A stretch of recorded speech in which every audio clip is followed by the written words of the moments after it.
times, and you could get within 120 feet around, so roughly speaking, 480 feet in a single cavalry charge, and you'd be able to easily cut the distance in half from what you were describing, and then you take far less damage. It's just off the top of my head.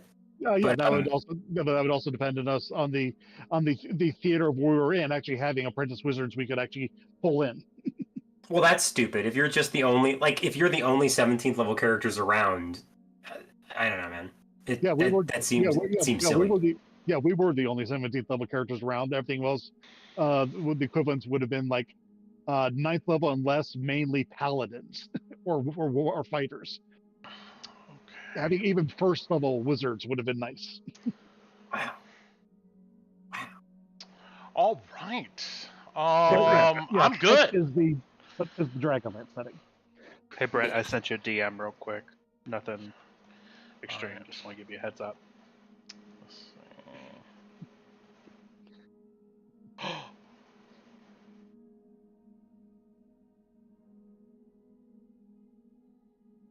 Well, that is so sad. So, just want to give you the heads up if we can avoid it this week. Hopefully, I doubt there'll be it, but just in case. I don't foresee any of those type of beasts here. But that is so sad. Oh my gosh, man. Damn. Well, we could talk about that later. I don't know if you guys already talked about that, but nope. That is game. Huh? Yeah, post game. But okay. All right. Who wants to do some recapping here? Hello, guys. It's always great to see all of you. All of you are amazing. Despite obvious things that I've heard thus far, I hope everybody's weekend's been good. And hopefully, nobody dies here. Are we doing a Ron session tonight? Maybe. I haven't decided. I thought about it, but there's a few things we need to resolve here in this tower, and we'll see how much time we got on Ron. But that is coming up. Oh, that's fine. I just the more advanced, just because then I'll do the recap before Ron to make sure I have the advantage. Gotcha. Yeah, I see. Well, it's up to you, but if Shane can have it this week. I mean, this is a pretty easy one, I mean, yeah, we made it through the rest of the. Go for it, Shane. Yeah, go for it, Shane. That's fine. Okay. Last time on Dungeons of Drakkenheim, we pick back up in the session inside the tower interior of the clockwork cosmological tower inside of the city of Drakkenheim, wherein the rickety wooden staircase creaks as the party makes their way inside, and the harpies that use this clock tower as their nesting ground cry out and begin their assault to stop the party's ascent up said staircase. True. We begin to mount said stairs, and the harpies' armored leader, although I don't think it was the Countess, falls before our arrows, bullets, spells, and swords. And soon, her harpy sisters fall with her as the party continues their ascent to the next floor, wherein Alice hears a strange voice calling out for Craig. Craig, where are you? Oh, we love you, Craig. Anyways, we arrive in the bell cage, I suppose, of the tower, where Hammer is ready to strike the side of the bell proper inside of the clock tower, and where many cogs and ropes and gears are attached to the ceiling that go up to some mechanisms above. And that voice that was calling out to Alice, turns out it's several manticores hungrily staring at the little marching morsels that come up into their lair. Some of the party splits off, Loey and Alice rushing up the stairs and are faced with an incredibly loud buzzing noise, as well as the actual, I guess, mechanical control panels and the magical apparatus, including this strange obelisk that makes up the heart of the clock tower and its many mechanical marvels. And just outside, a neon purple light dominates the gear space that that is near this obelisk, along with several wooden hatches that bar entry to the mechanisms and the manticores below. And the obelisk that dominates the center of the room is surrounded by several automata who are whirling about, seemingly uncaring of the pair's presence. Going back down to the fight, several blows were had, spells were cast, and at least 3 of the manticores are defeated before the party remounts their efforts to ascend the staircase into the obelisk chamber. And we look about and discover that upon the face of the obelisk is a set of 3 empty sockets cut out into the stone face, along the southern side, lined with copper tracing. Fine, I believe elven words are traced along the obelisk as well, with winches, pulleys, and levers attached to various points of the obelisk. Oh, thank you. There's a description of the clockwork facade in chat. Appreciate it, Brent. And there appears to be a set of discs in a nearby bookshelf, likely in control of the music of the bells, and would play corresponding notes, and could be inlaid inside of the obelisk's empty sockets.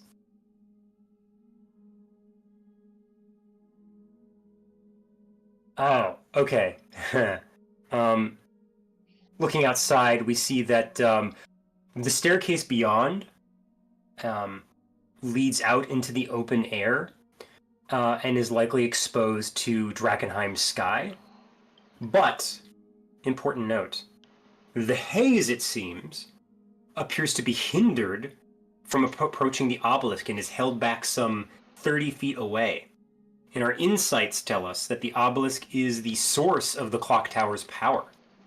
And while it remains in functioning, the haze does not approach. But what could this mean?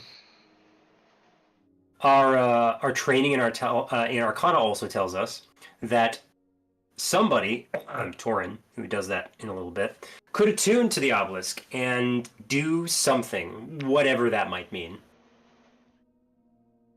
And apart from that, Stravos, I think the inn-owner of the Red Lion Keep, might be interested in the musical recordings that we find near the obelisk, but I don't think we agreed on selling them to him, or if we want to just leave them here.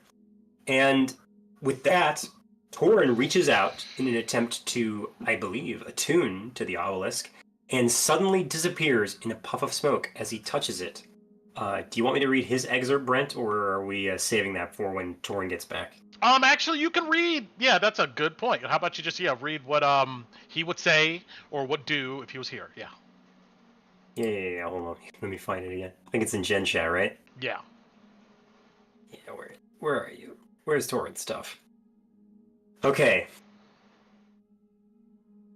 As Torin touches the device, he stares ahead, hand on the device for a long moment, and I guess he reappears in the room. Almost immediately. Yes. And suddenly he seems to refocus and take his hand away. And the party asks him what happened, and he asks them how long it's been.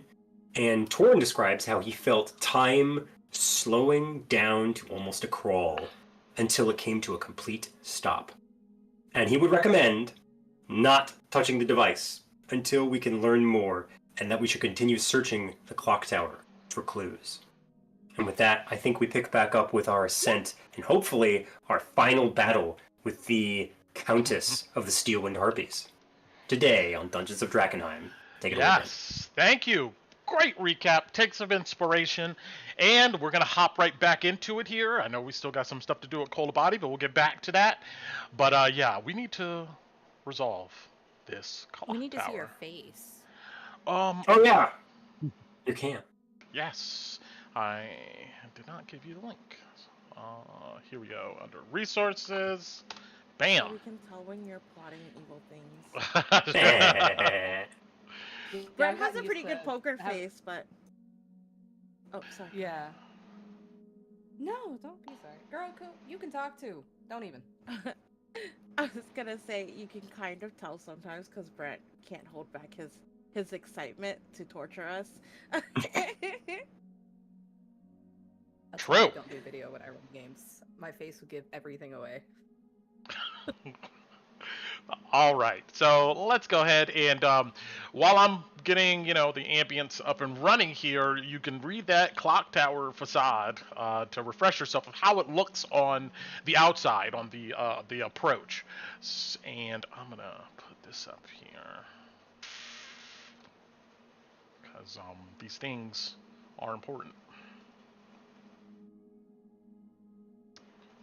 I guess one thing of note that we learned about when we got close enough, the entire mechanism's clock face is apparently frozen and stuck on the 11th day of the 11th month, 111 years ago at 11:11 a.m. The phases of the planes resting between elemental chaos and the dreamland, whatever that means.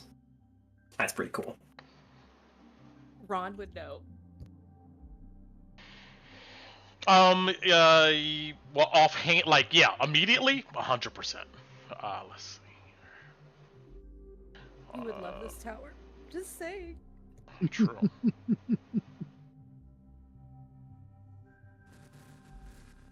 And once again, of course, you guys hear this electrical, almost buzzing noise coming from the facade. I'm sorry, coming from the obelisk, just radiating out. It's erratic energy. And yes, that is.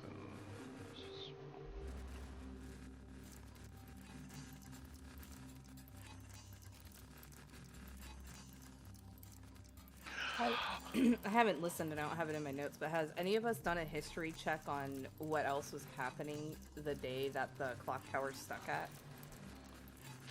Not that I recall. No, I don't think so.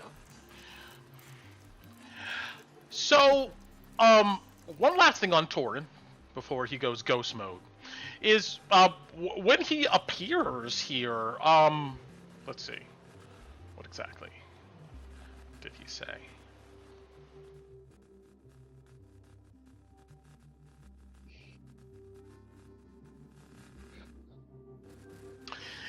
You see, he begins to. He takes a step back and he looks around, not suspiciously, but almost if he's trying to connect the dots between something.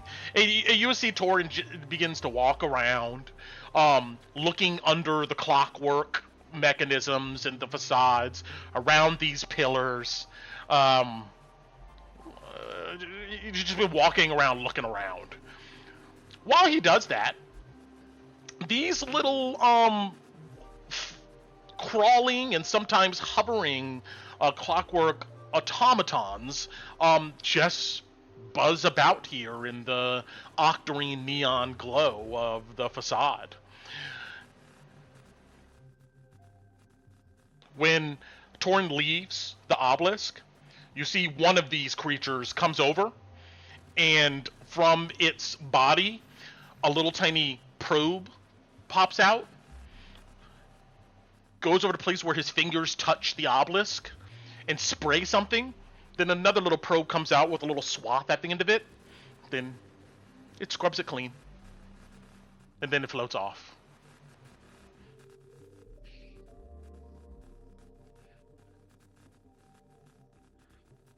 You guys look at each other, sweating, taking a breather here, as you guys literally just did get done dismantling some of these avian creatures. And the time is currently about 8:50 p.m. Since Alice was the one looking at it and she couldn't make sense of, like, she's not trading Arcana, can I do a history check on the date that it's stuck at? Yes.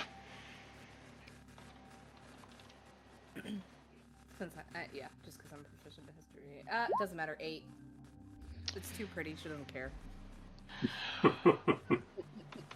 It is a glorious sight to see. I mean, everything's kind of inverted as you look at it from the back, but you can see these overlapping glass panels with holographic images showing the overlay of the different planes, at least according to the time and the season in which this clockwork seemed to stop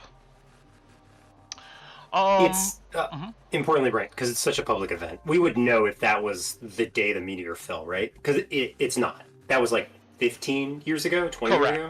Correct. Yes. Okay, never mind then. And let me see.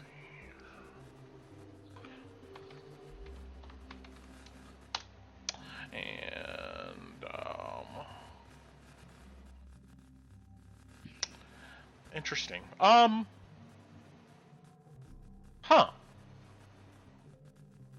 Okay. And that is.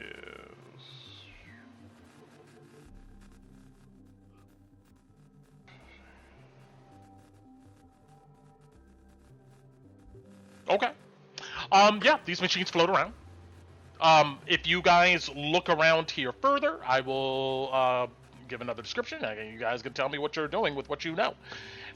So, besides the obvious stuff in here, let me point out a few things. There's some shelves that have what looks to be various gears and replacement parts. There's, of course, this little pedestal here where there's several pennies kind of balanced on top of each other. And one of these shelves, there looks to be some metal discs. Then, of course, as Kaput sees, well, not necessarily, but if he was to move, but more low he sees, to the southwest, there looks to be some steps, completely clean, that go upstairs, and you can feel a breeze coming down from that area.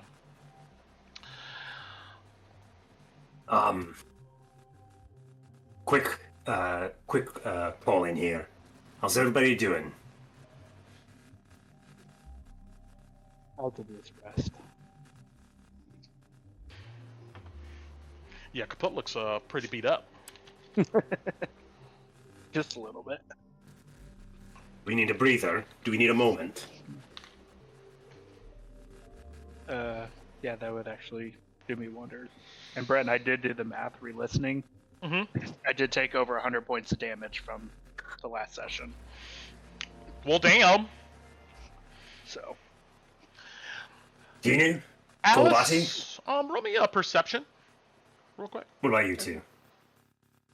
I'm okay. I'm fine. Yeah, I'll take a 25 perception. Oh, dang. Did you want everybody? As to know, you're, or just Alice, because she's looking at this clockwork here through these grates a bit closer. As you're kind of staring off, thinking about like maybe what could have happened a century or so ago that would have stopped this thing. Your eyes focuses in on a disturbing detail of this holographic image here on the clockwork facade. Now it's inverted because you're looking at it from the back, but in a section of this holographic image that depicts the cosmos, you can see something, a flash maybe in the far distance of these cosmos. That's maybe a purplish color, that of the haze.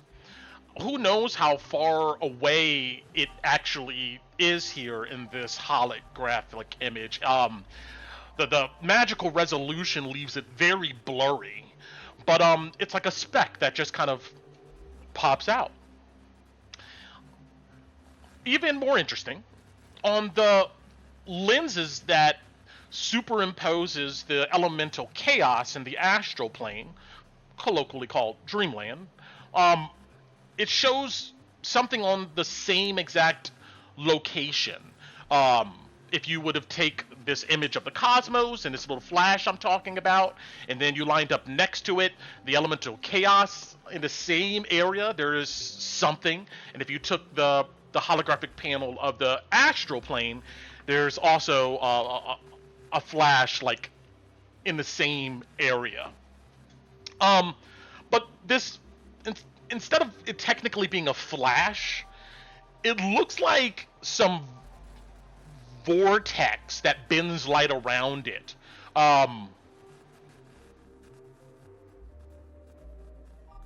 And with a 25, emerging from the center of the void here, you see, on the elemental plane of chaos and the astral plane, it looks like there's some, at the center of the swirl, there's maybe appendages or tendrils.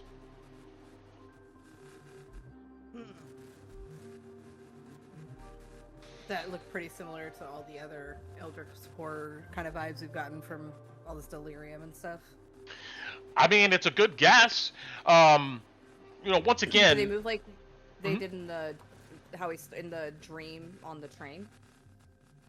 Yes, that's a good frame of reference. Yes.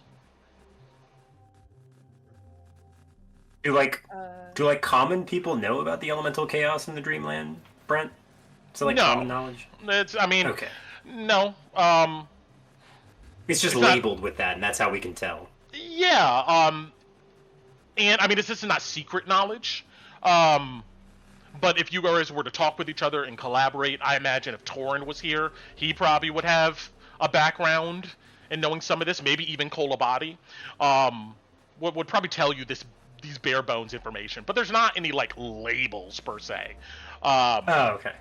Got it. I mean, Alice sat with Ron a lot, so maybe she noticed some things on. But everybody, generally knows. They don't know anything about it, but there's other realms or places out there. But Sure, that was part of her schooling. Yeah, Alice would kind of look up and kind of blink and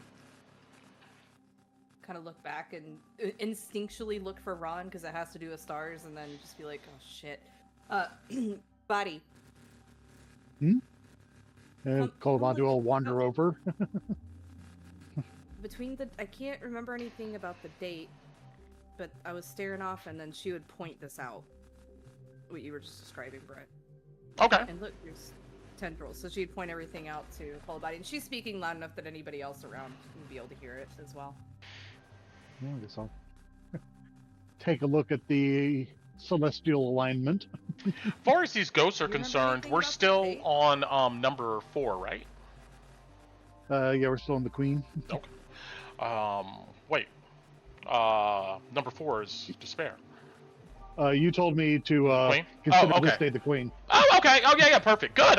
Man, thank you, Past Sprint. You are a genius. All right. I forgot. I said that. That works. As you get closer, you observe what Alice is pointing out here, Kolabadi, and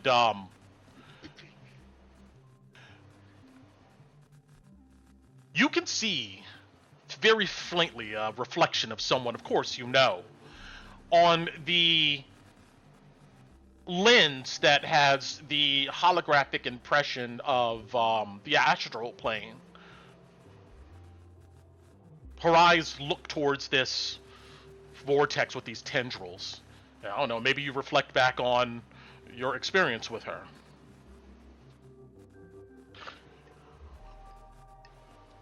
You were alive at this date that it's showing. What happened, right? This is a bit before my time. I'm not that old. That's not Like, old. looks. Loey was. Mm-hmm. She kind of looks at Body a little more closely. I thought you would have been over 100 years old. Yeah. Out of game, elves aren't as old as they usually are in this world. True. Oh, I know, but it's Alice with how Bati holds herself. In a complimenting way. Yeah, I was like, well, I'm only 75. The voices in my head are could be several hundred. The voices in your oh. Well, do they know anything about the state? As she says that, I'm glancing at the reflection. The reflection looks at you and looks at this vortex of tendrils, and I'm going to send you something in your channel here. Okay.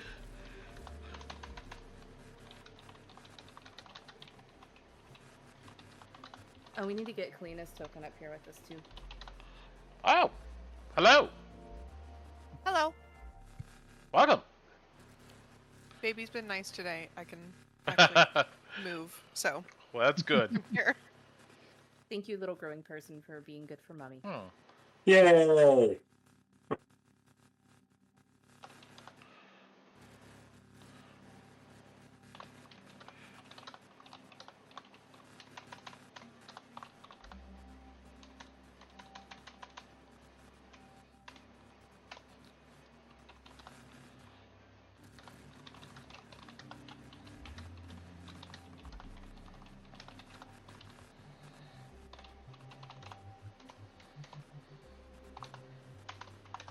Okay. And...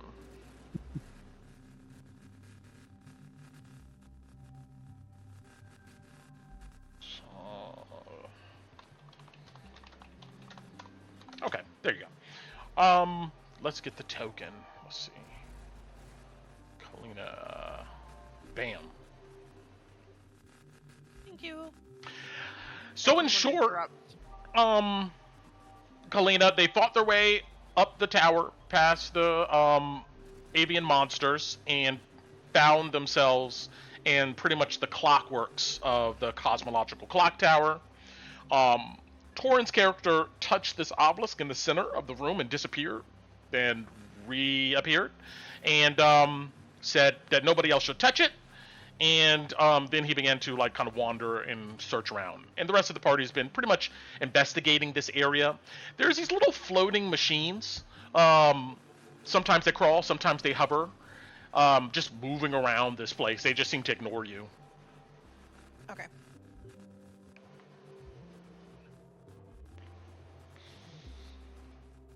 He told me not to touch it. I kind of want to touch it, but I won't. I have a question about that actually, because I did touch it last week to try to attune to it after Torin left. Did Mhm. that still happen or no? Nothing happened. Oh, okay. Nothing appeared to You happen. would, okay, you would see, Kala, you would see Tinu did that already. So you can do it if you want to. Okay. Kind of go up like half, I guess, with my finger and just be like tap tap tap. But then I'll walk away. Yeah, if you go up and touch it, you feel a static energy. You get a sense that this thing, since you're acquainted with divine magic, like, you know, you get a sense that it could be attuned to, but it seems to have a preference for a different type of magic, an arcane magic. Okay. After you back away, one of these little machines comes up and sprays it, and then a little probe comes out with a little cotton swab, and then it cleans your fingerprint away. Then it flies off. Fair enough. Did they? After looking at that and starting to Alice, I'll just say, it's like, well, it's similar to our first dream wandering with Ron and some otherworldly death dealing that I've also seen before. Otherworldly death healing? Dealing. Oh, I was like, I didn't know death healed. Okay.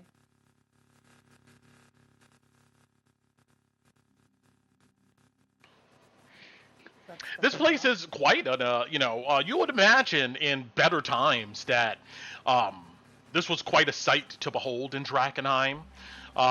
Maybe Loey, some of the days you would have traveled into the city and then left, you would have seen it in the distance.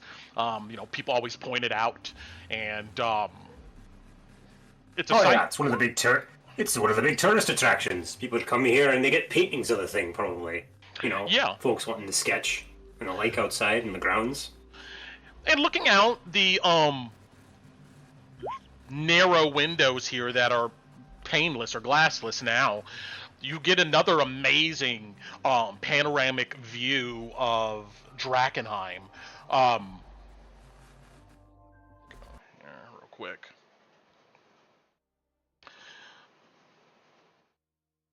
And you guys are now at 12. And I'll ping everybody there in a second.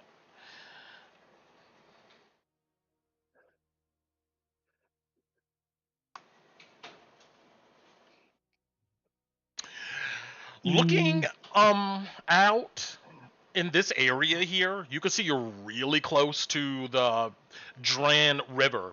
And looking down, you can see like the water is this almost black, murky color, choked with the debris, sunken ships, all types of stuff is just in this water here.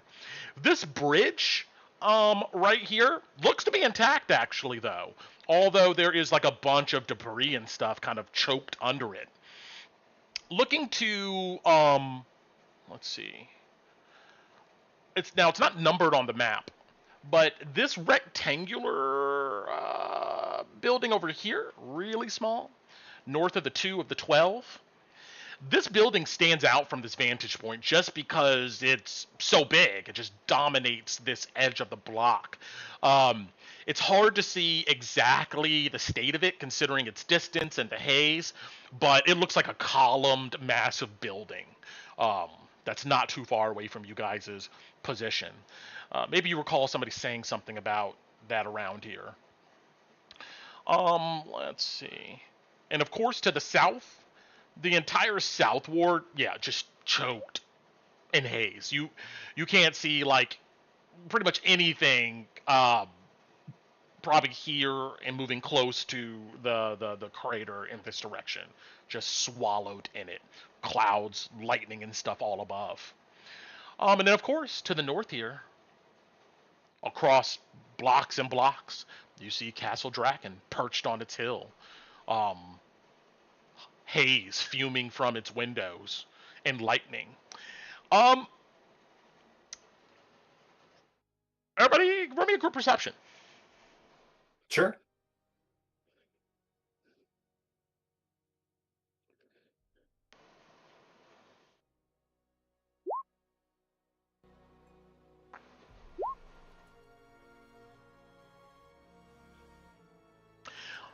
As all of you are looking out, Tingnu, you think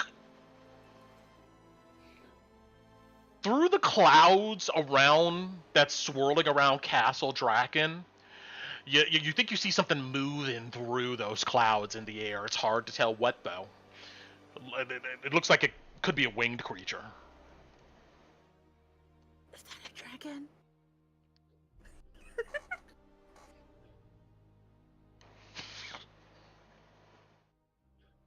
Does nobody else see that? Yeah, you pointed out and people look in that direction. Unless you have like a passive perception of like 20. Maybe you think you see a blur or something, but it doesn't pop out at you. I mean, maybe, but it's too hard to tell, Dean. It could just as easily be, what, a chimera, a manticore? There's plenty of flying beasts we've seen in the city. None of those are encouraging. Yeah, that's very true. Anyway, back to our clock tower map. But yes, you guys stand taking a look. Maybe a little bit of breeze comes in through these windows. That's a breeze that's not contaminated with haze. Some fresh air. And the haze just swirls around the clock tower, just like streams around it like a bubble. But go ahead. If we're gonna give Kaput the time he needs to recover, I think this might be the best spot anywhere in the tower to do it. So I say we post up, take a watch, and hope no harpies come, and get some short breather. Everybody up for that? We'll do our best. Sounds good to me. So I guess watch the stairs up and the stairs down. Wait, are we doing a long rest or a short rest? Short rest. Oh, okay. Wait, but I thought the plan was to take a long rest here. Yeah, well, we're still deep in enemy territory. But And Kaput's wouldn't really the- wounded. Yeah, wouldn't Liamon's tiny hut work here? Because there's quote-unquote no haze? Potentially. I have a worry, though, that if we leave it on too long, Tinu, more harpies are going to show up before we've managed to deal with the Countess. Although maybe an hour even might be too long. As he says that out loud and starts thinking. Well, I can see if I can provide how badly off is kaput. Doing a glance over, you would see that he's at. Here, let me math it out.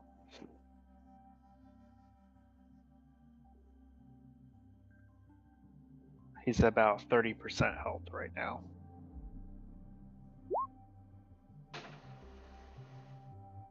So let me. And he has absolutely no spells left. So. Yeah, the one spell I've got available to if I heal you, even if I rolled maximum, that's 26 hit points. I mean, it's better than 19 right now. Yeah. Yeah. If I roll average, though, it's 17. Are we? Miss a We should do. I agree with short rest then. Alright. Well, I'm pretty fine. I don't mind being on watch. Don't very much need it. I'll watch the stairs up. Maybe they won't come in here because those things didn't come in here. Yeah, there's. Well, if they do, they wouldn't leave any trace because any poop or feathers they leave would be cleaned up immediately. Oh yeah, that's true. I'm just hoping that the grates below us will prevent them from coming up in the middle of the room, and they'll have to come from the outside. That'll hamper their flying. Yeah, can Alice look around to see if there's any like gouges or any like marks from like their claws, maybe on the window seals coming in and out, or on the floors anywhere? Yeah, roll me a perception. Oh my gosh, Alice. I 10. You don't find any traces of damage inside here at all. If you even look out the narrow windows, it's kind of hard to tell. Yeah. I guess maybe I'm wrong. I don't see anything. I will say, okay. You do a double take, Alice, and you look out one of these windows. We're going to say this one here. Yeah. And you do a double take and look up, and you see there's obviously another level above here. But dangling off of a thick wooden post, it doesn't look original to this clock tower's construction. Looks like a massive cage. Just outside this window. You look up, you can see the bottom of it. And it kind of sways in the breeze. And you think you can see some mass in it. If you look out this window over here, you see the same thing. Like, right here above this position, you can see the bottom of a cage. And inside, you think you can see some bones. Give it. Rose nests.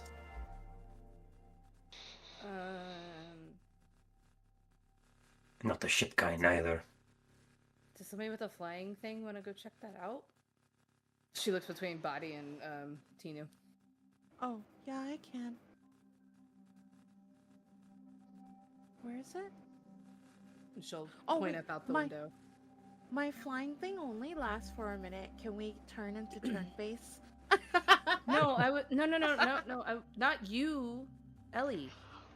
Oh, okay. Yeah, Or the bird, or Ellie the out pretty then. boy, the pretty boy bird.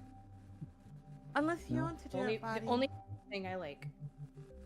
Oh, I like Ellie too. Never mind. I like No. the two flying things. Yeah, I'll draw Satato. Because? What are you guys I mean, doing? there's more than one. I think we're setting up a watch and setting down for a short rest. Well, no. Before that, Alice is Oh, asking before that. for Ellie and Satato to go check out the 2 cages that she sees, since she can't see what's like inside of them from where she's at, from what you explained, right, Brent? Yes. Okay. Do you do this, Tinu? Yeah, I think it's Ellie's checking out one side and Satato's checking out the other. Okay. Which side is Sataru going? Right, this side. Got it. Okay.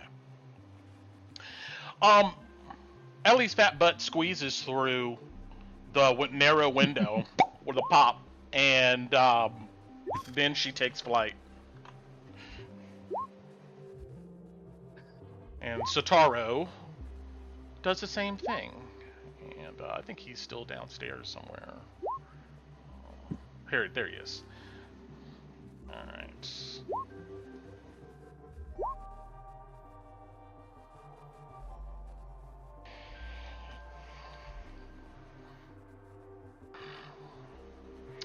You go into the eyes of Ellie. And for you, Kolobati, Sataru. And... Okay, don't think I've got vision on him. oh, let me change that. Does he have dark vision? Right? Yes, What, 60 feet? I believe. Let me double check. There we go. 120 feet. Oh, damn. Okay. There we go. They go out the windows, and through their eyes, you can see they look far down below, 200 feet or so. And then their vision sweeps upward as they begin to fly up another 20 feet or so to, I guess, look at these cages. As Ellie and Sataru come up to this level, looks to be a disgusting amalgamation of a bird's nest in Boudir appear. Macabre decorations of bones, skulls, and body parts are presented alongside scavenged finery from the ruins around. Pillows, sheets, veils, and the like. All are torn, filthy, and ruined. These giblet cages, as Sataru and Ellie looks, it looks like they're skeletal remains of who knows who. They don't seem to have any trace of gear on them. They seem to have there's no tatters of clothes or anything. But these poor souls look to perished in these cages. And it looks like there's multiple bones in these cages too. Like maybe there was several poor humanoids stuffed into these things. Do they look as old as the tower? Like with the whatever Empire Kingdom, would they torture people like this here? No, these look like these were made. These are not original to this tower and was made sometime after. Sometime after the meteor fell. Maybe even by these creatures. Oh, gross. Can I have her kind of do like a sweep around it to see if there's any like insignias or any markings or anything that might show where this thing was made or where it came from? Sure. Roll me a perception. Is it as Ellie or is it as me? Because I'm looking through her. You're using her eyes. You could do as her. Okay.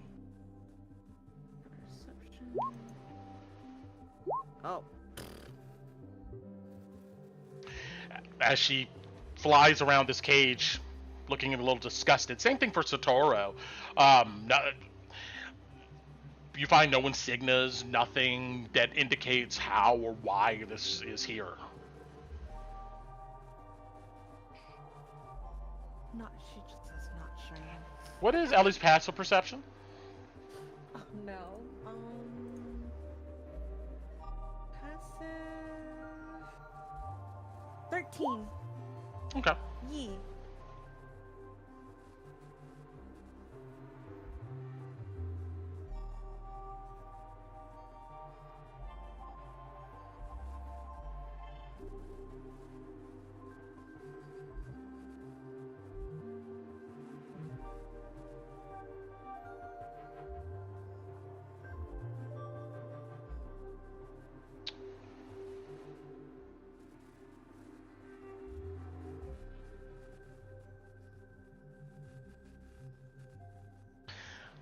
I have a question. Maybe Carl, you know this. Okay. If Ellie hears something, does Tinu also hear it? If she's borrowing her senses, they could definitely point it out. But Tinu wouldn't hear it herself. It's just visual.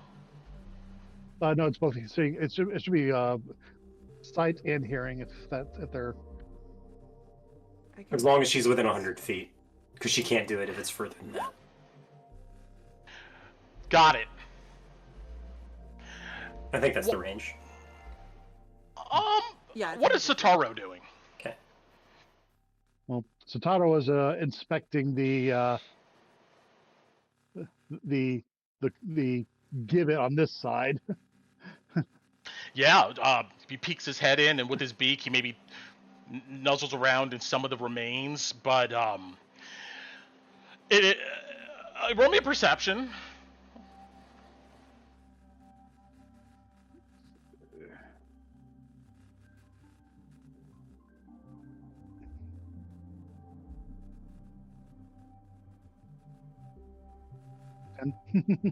Okay, yeah, you don't find any thing of use in these cages, but they do look quite alien here. Yeah.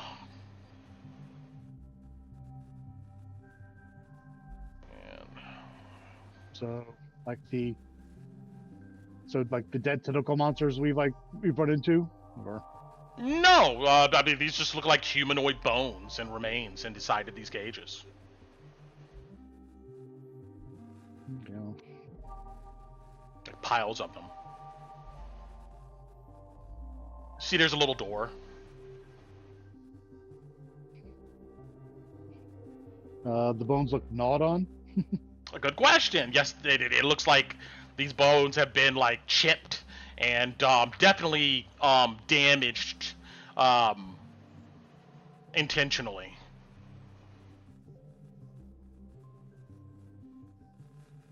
Okay. In that case, if he's, probably after that, just fly back down to the window. Unless he hears that. Oh no, yeah, he hears definitely that, and so does Ellie. Oh no.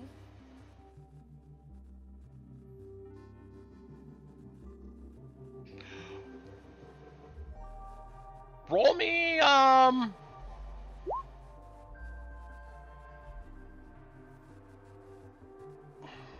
That's weird. Doesn't tell. Oh, okay. And Find Familiar says, what here? Telepathic connection. You can communicate telepathically. In addition, as a bonus action, you can see through the familiar's eyes and hear what it hears until the start of your next turn, gaining any benefits of its special senses. Have Satoru and Ellie, and I guess Kolabadi, and you, Tinu, roll me a wisdom saves. But you guys get advantage.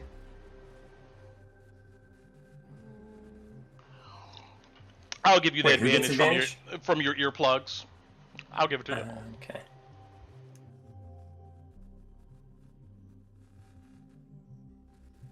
And then for Ellie, what is it? Just wisdom? It's just the +1, right? Yes.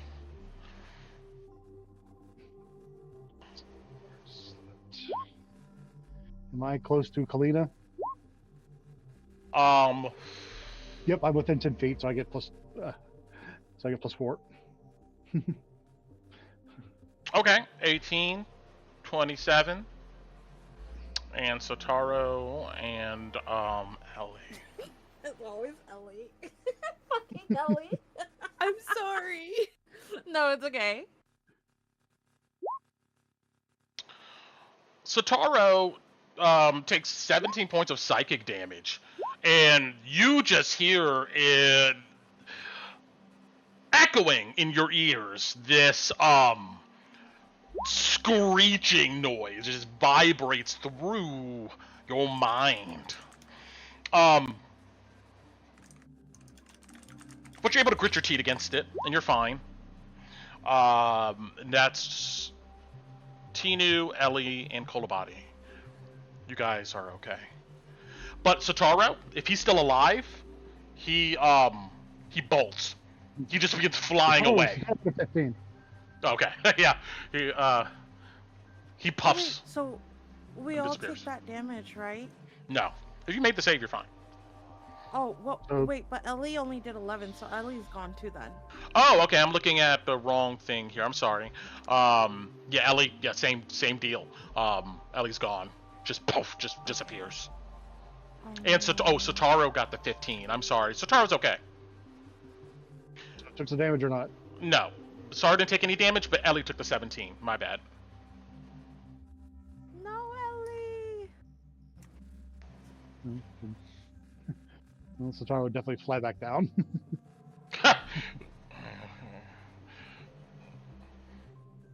Tina comes- comes out and she like falls to the ground. Ellie! I'm sorry. It's always Ellie. That thing's up there. Yep, someone's definitely angry upstairs. So we might be able to do the short rest. I don't know about long though.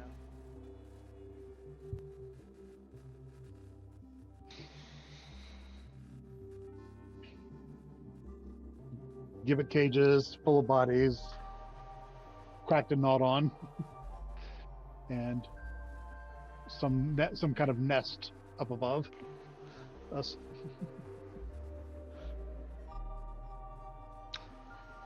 Okay. So, are you guys doing anything else, or are you gonna try to take a short rest? I think we're gonna try to take a short. I'm assuming, guys, y'all want to take a short rest, so that way Kaput can spend his hit dice rather than somebody burning a healing spell or us using potions to heal him. Because I think Kaput's pretty low.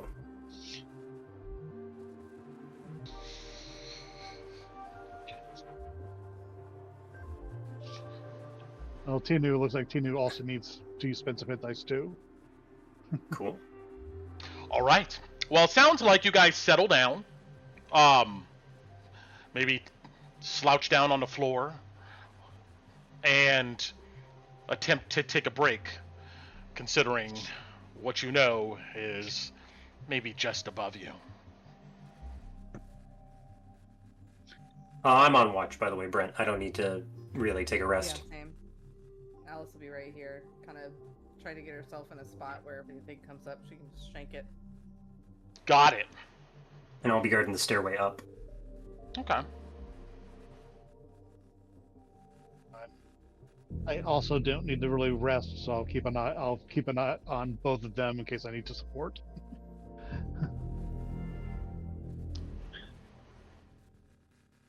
Kaput will take off his helmet, put on his headphones, and tune into LimeWire for a little bit and Nice. jam out. Alice, Yeah. while you're resting, this is maybe 10 or 15 minutes into the silence of you guys trying to gain your bearings and think of what's next, you see the silhouette of something outside this window. Which window?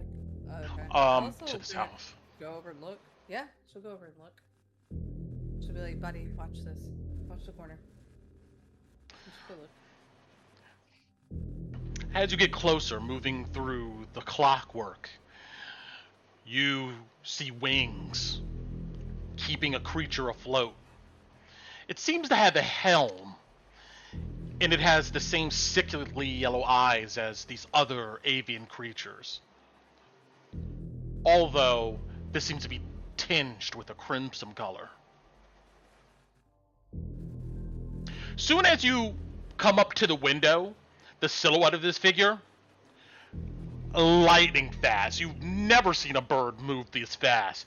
It seems to do one flap of its wings, and it rockets straight up out of your vision.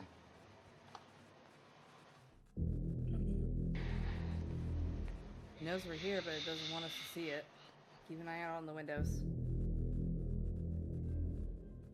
Right.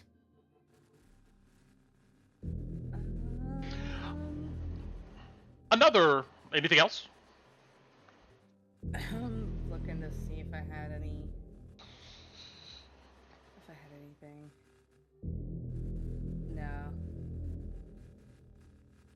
No. She'll just keep an eye out. She'll do she'll start, since Body's watching the south corner, or the north corner now, Alice will just start, and Loie's at the stairs, Alice will just start doing like a perimeter, watching out through all the windows. Keeping an eye out. Got it. You begin just glancing out the windows, and at one point, maybe about 15 or 20 minutes later, you can hear in the distance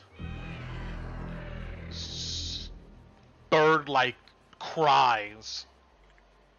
All of you, if you're really paying attention, probably could hear this. At one point, what's your passive perception? 17. You're pretty sure you saw the shadow of some creature approaching the clock tower, but the upper levels above. Bigger than what the harpies have been leaving on the ground, or? It looks bigger than the harpies.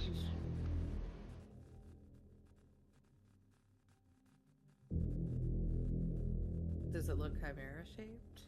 Because you've seen that. It has wings and a body. It could be. Has a tail. We're making this fight harder for ourselves waiting. Alice will just mention it out loud as she continues on to keep an eye out. Or that, or one of the folks heals kaput. We're not going with him wounded. I know. I'm just letting you all know.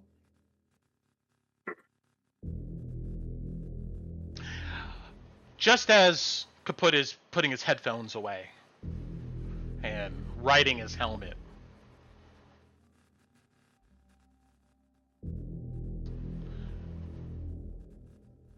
you hear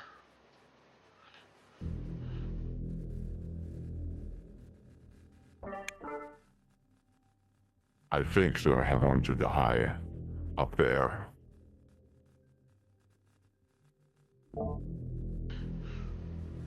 it sounds garbled and barely eligible, but you hear that coming from this stairwell, Loie.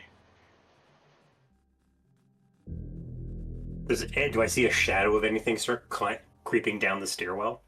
No. If you want a stealth check, I can make that, Brent, because he's waiting. He's got his the hammer cocked back on his pistol. He's waiting for something to come down. Nothing comes down. If you go up, you can roll with me a stealth check. Nope. I'm waiting until everybody's ready. Yeah, but we ain't going to die. We should have never came here. That radiates down the stairwell.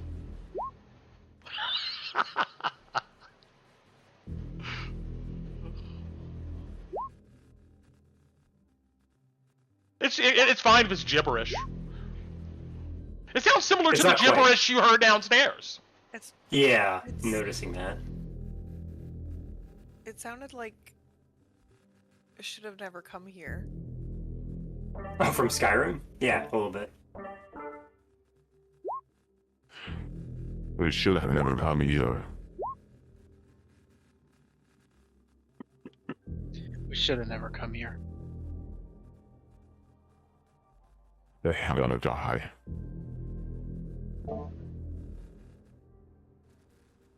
Must Must have been the wind.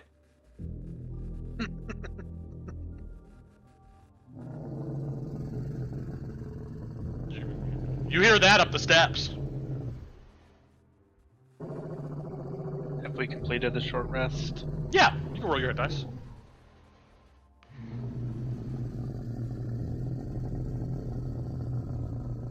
Okay, everybody.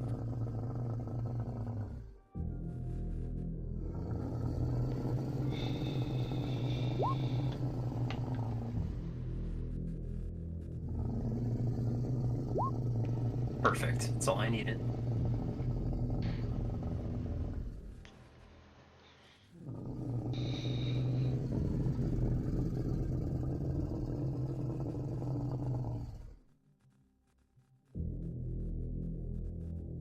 With that strange occurrence, you guys all look at each other. What you gonna do?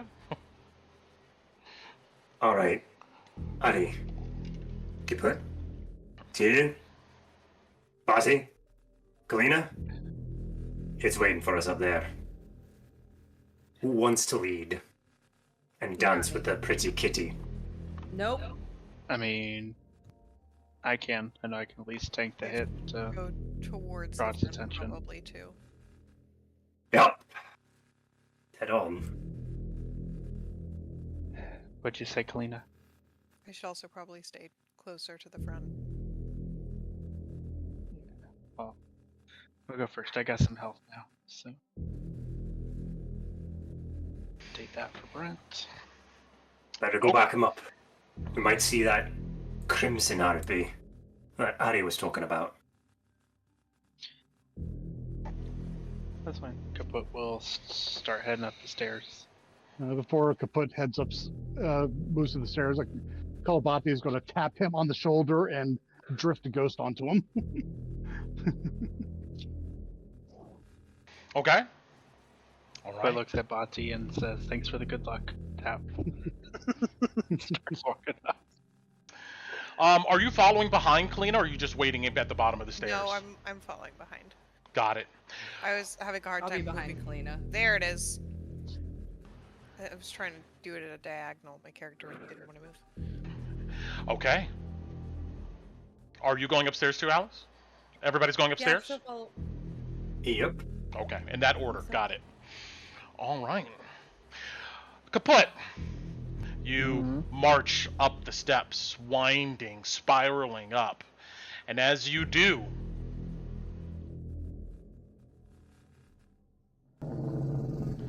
you can hear a growling and strange facilities of like humanoid voices that's hard to understand. The wind becomes a bit more potent. You can see the last remnants of daylight just out the doorway onto this next level.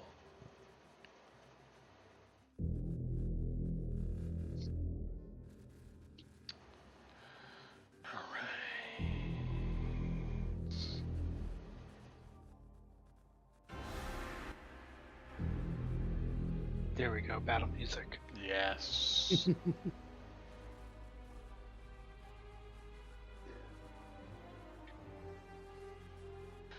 You come up.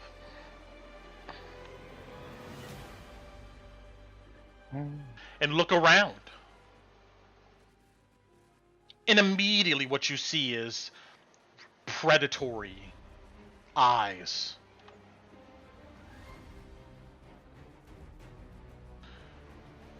From this direction over here. And do you see this over here? Nope, it's just gray.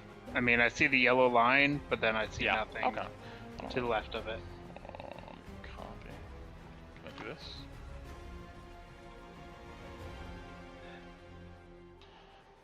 Roll 20's acting up again. Story of our lives. Let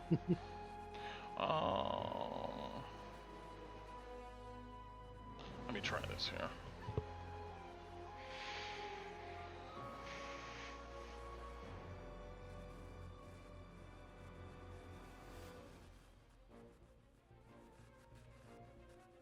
See if it appears now.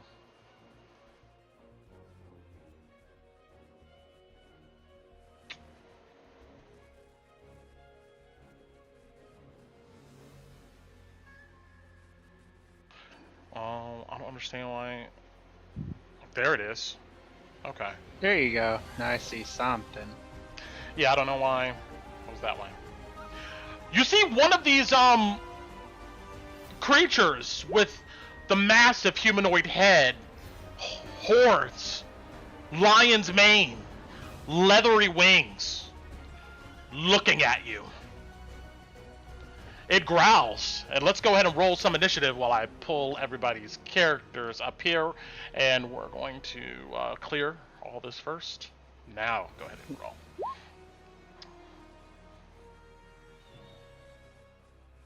Tina, who did you give Vigilant Blessing to? I think it was me last time.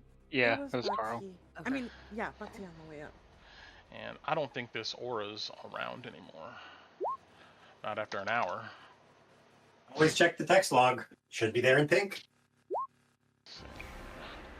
Oops, and In fact, I'll go drop it again. Chloe there. And then I'm going to put the rest of you on the steps up here. And as you move up, you'll be able to see what's going on. Karina, you're right behind Kaput, right? Yes. What did he roll?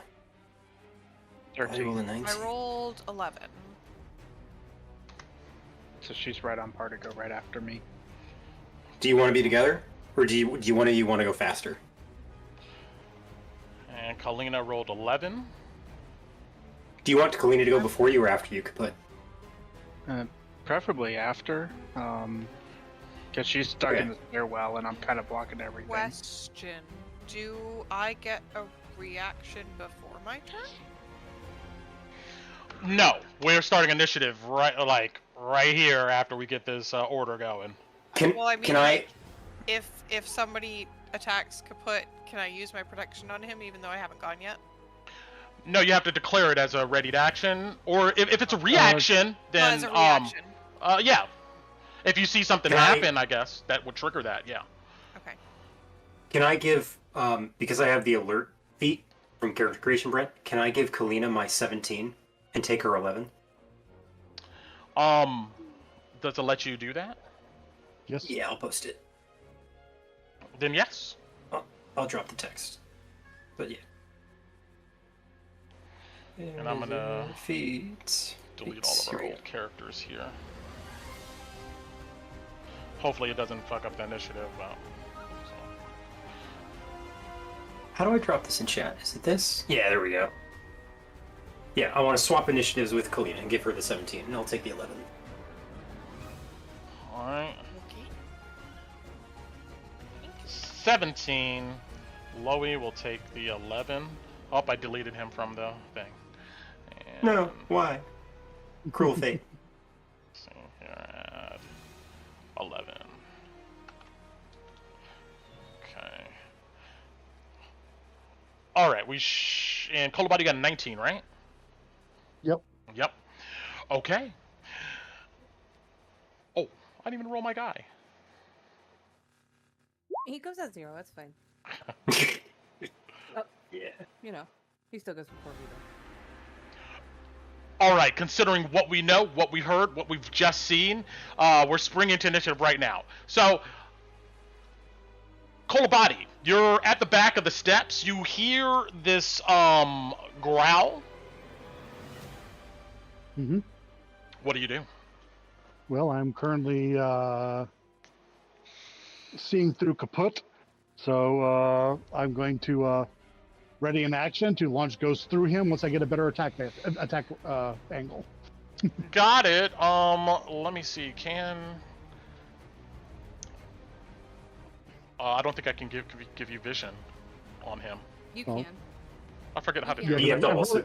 Click the token, go to the cogwheel, and then go to edit token, or it should hit the cogwheel on the character sheet, and then you'll see can be controlled and edited by, can see through. You should see that. Or if not, you have to double click on. You can hold Alt and double click on Kaput's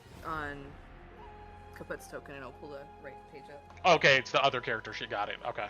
Yeah. Yeah, sorry. That's right. I remember now. Bam. Give that to you. Okay. Should be able to see through them now. Okay. All right then, and you said you're readying an action? Yep. And what are you readying? What's the trigger here? The trigger would be once I've got a better attack angle, because right now I've got this like huge column blocking the way. So if he steps forward, I'll have a better attack angle. So, Okay. Like a clear shot, no cover. That's what Body's aiming for. Got it. Okay. Kalina. Yeah, you're on the steps. You see this. Can I squeeze past Kaput? Yeah, you can step at that angle if you like. Okay. I'm also gonna turn around real quick and say, Alice, don't die. Uh-huh. Yeah. Considering how our last Chimera fight went. Uh-huh. Oh, don't worry, Eddie will be fine. She's got this, right, Eddie? Okay, Uh-huh. go to here.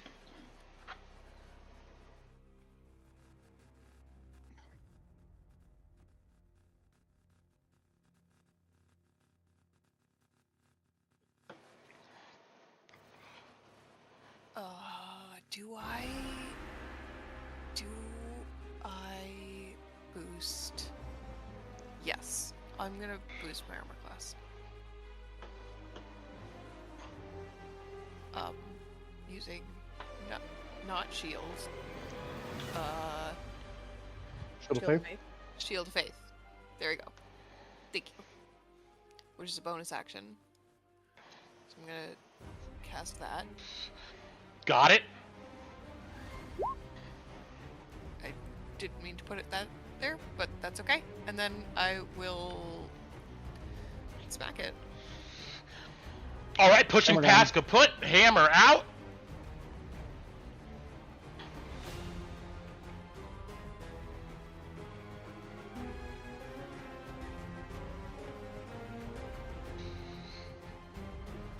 Uh, 21 to hit with 12 damage. Oh Good yeah. roll. Yeah, you run up, smack the crap out of it as its jaws open to try to bite you. If I have 2 attacks now, do they both count under an action, or does one of them count Yeah. as a bonus action? Yep, One of- you attack twice. That's considered an action. They're both considered one action. One action, correct. Okay. That's right.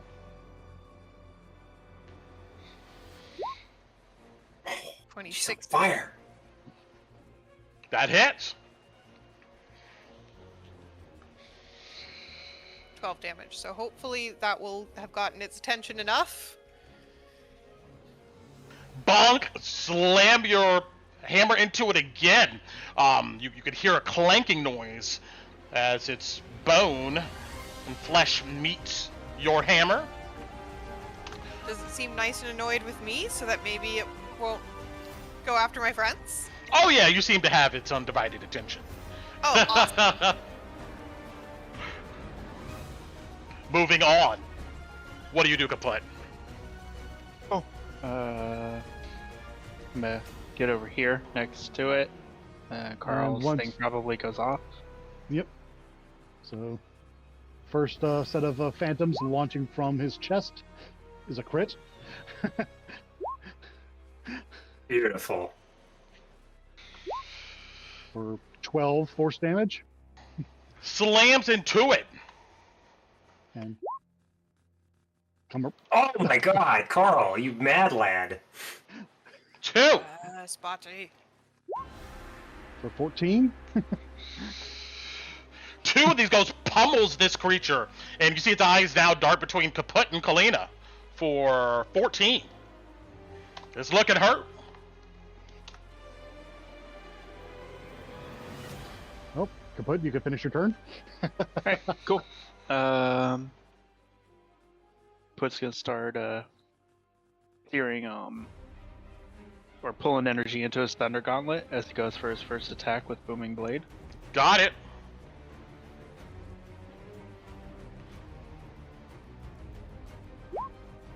a 19 hit? 19 slams into it. Yes, it does. What's that? Plus... No. So, 17 for the first hit. Good roll. You hit this thing with such force that staggers back a bit. It's really hurt. As you see blood coming out of its mouth and nose. Does a 16 hit? A 16 does hit. Yeah. Not as much. 8 for the second attack. You step forward, seeing it shrink from you, and you lay another fist into its body. You hear its ribs crack, and it spews out blood from its mouth. It looks like almost dazed. And as a bonus action, I will do nothing. That ends my turn. Understood. All right.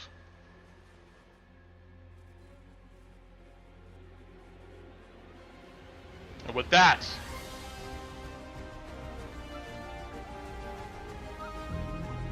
no, I want this.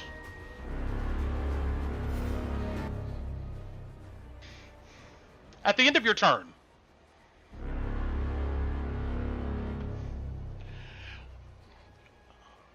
actually, it's fine. You see a creature kaput at the side of your eyes, and Kalina, you definitely see it from your vantage point. Wings spread out, body floats down, its wings hovering it in position. Her red feathered wings and deep crimson hair sets her apart from many of these other creatures you've destroyed. She is clad in black and gold armor and carries with her a spear. This spear here seems to just crackle with magical energies. Her hands and feet are black talons with sharp claws. As she floats down, she cocks her head to the side, staring at both of you almost like you're the interlopers and the alien creatures that should not be here.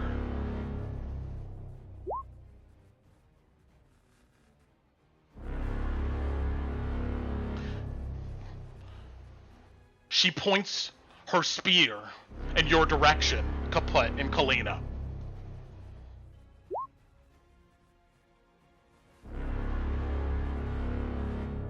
And then, with a mighty scream,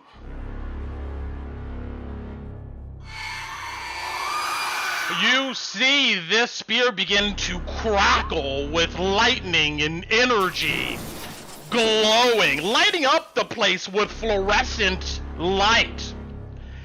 And a massive arc of lightning shrieks from the tip of her spear directly towards you, Kaput, and you, Kalina. I need both of you to roll me dex saves. Oof. Oh yeah, right on point for me.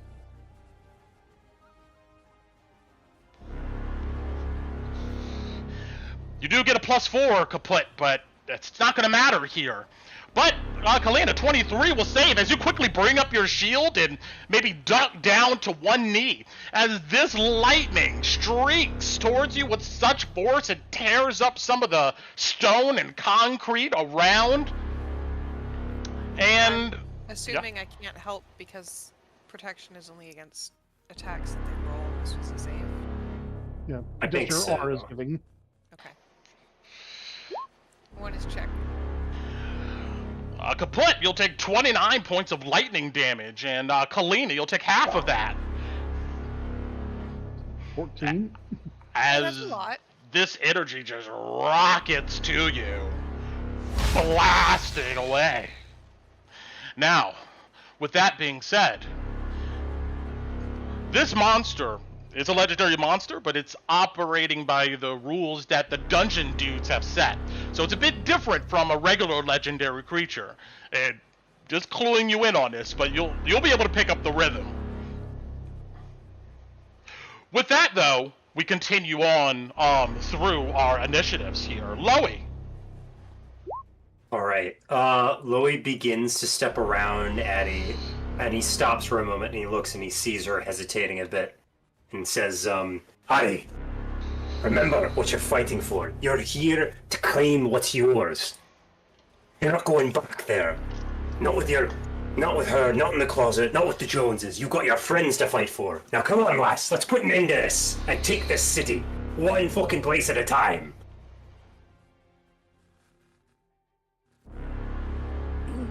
Okay.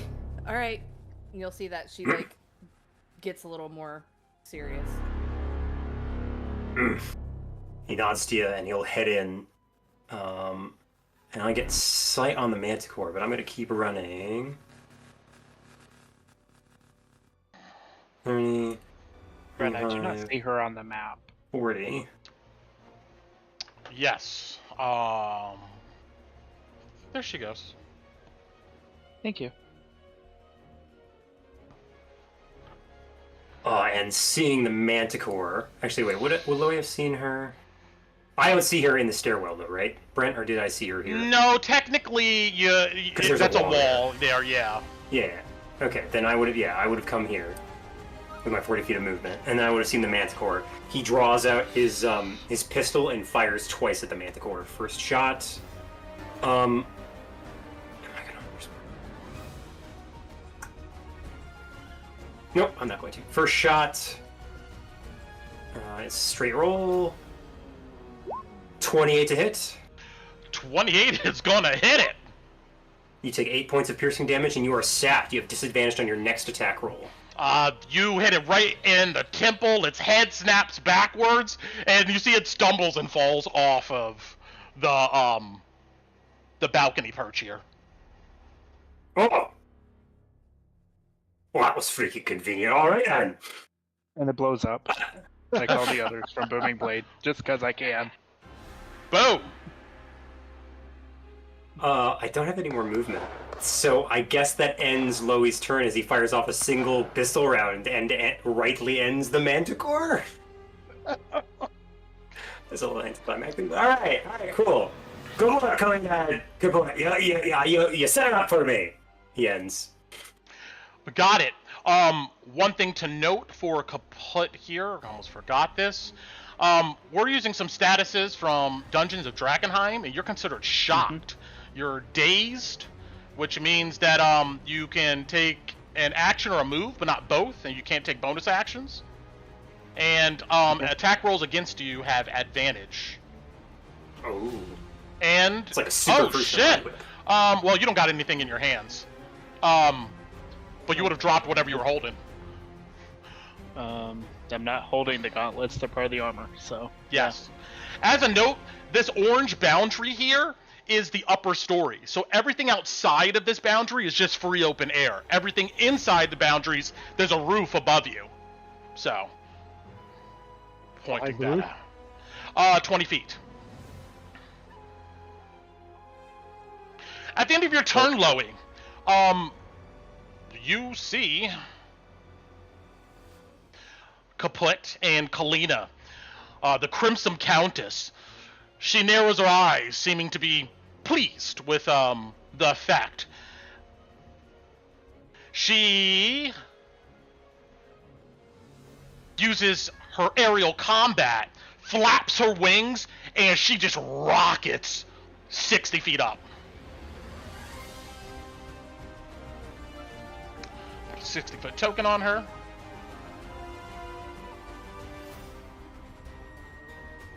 Alright, continuing on. Manticore dead. Alice, what are you doing?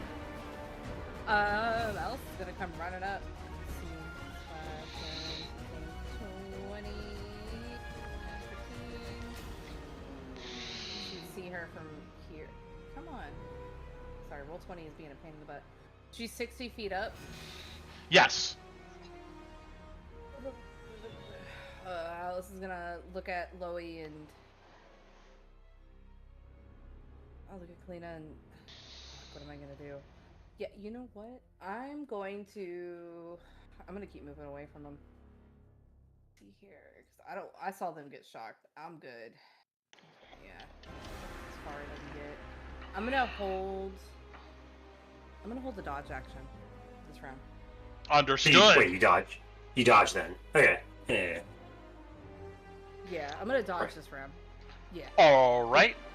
The roof above us, does that mean with her 60 feet up, like, we can't see each other? True, correct. Right now, you can't see her. She can't see you. Okay, alright, yeah. So dodge action for now. That's it for me. Got it. At the end of your turn, she used her aerial acrobatics, and you see that, she almost like, she does several tumbles, then whips out her wings almost like Batman, and then plummets and lands. She's technically a medium creature. I just made her token a little bigger to scare you guys. But, Yeah. Terrified. she lands on this perch and looks at you, Kaput. Moving on, Tinu. I haven't seen any of this because I'm on the fucking bottom of the stairs. How? No, but you hear a lot of Yeah, I know. How much movement does it take You know, for me to get up yeah. there? All right, I'll go ahead and count it up for you. So, moving past Kolabadi, that's 10 feet, and that's going to drop you here. As I'll ping you. So 10 feet to get to the map, pretty much. How much is like to get all the way up there? Then- I don't know where the rest of the map is. So I should ping you here. 15? Oh, I see. Okay. Yeah. 20, 25, 30 here. Okay, right here.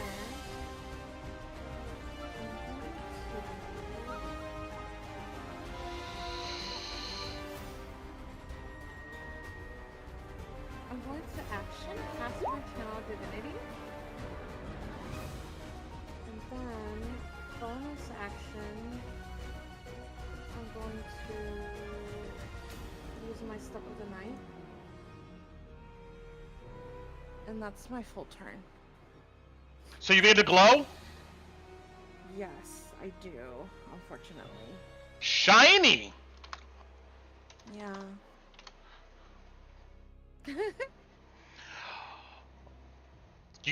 Kaput, you see the Crimson Countess like look over your shoulder at something. You see, she cocks her head the other way. It's curious, but she focuses her attention back down on you.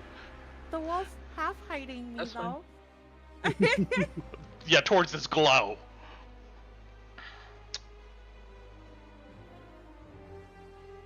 Okay, reroll for me. She, with advantage, 25. Get you kaput. Uh-huh. She, grabs you by the throat. Okay. You take 9 points of piercing damage. You're Okay. grappled. Okay. And now on her turn,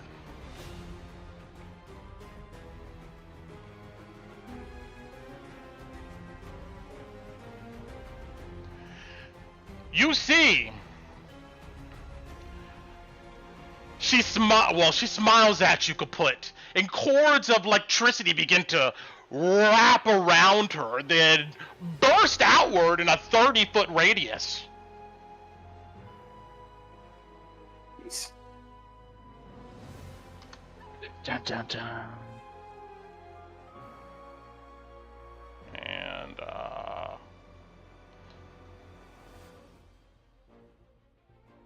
these lightning tendrils snap at the concrete, leaving scorch marks and whatnot in all directions.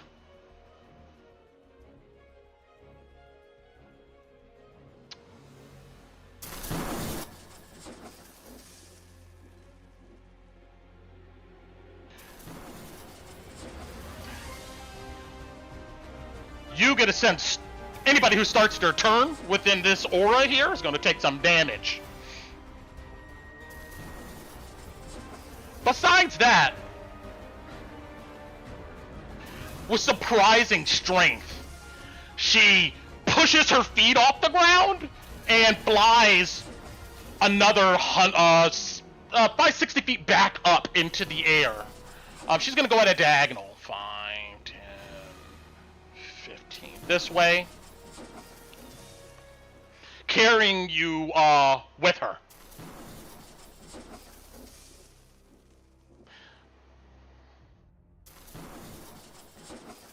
She then looks at you and lets go.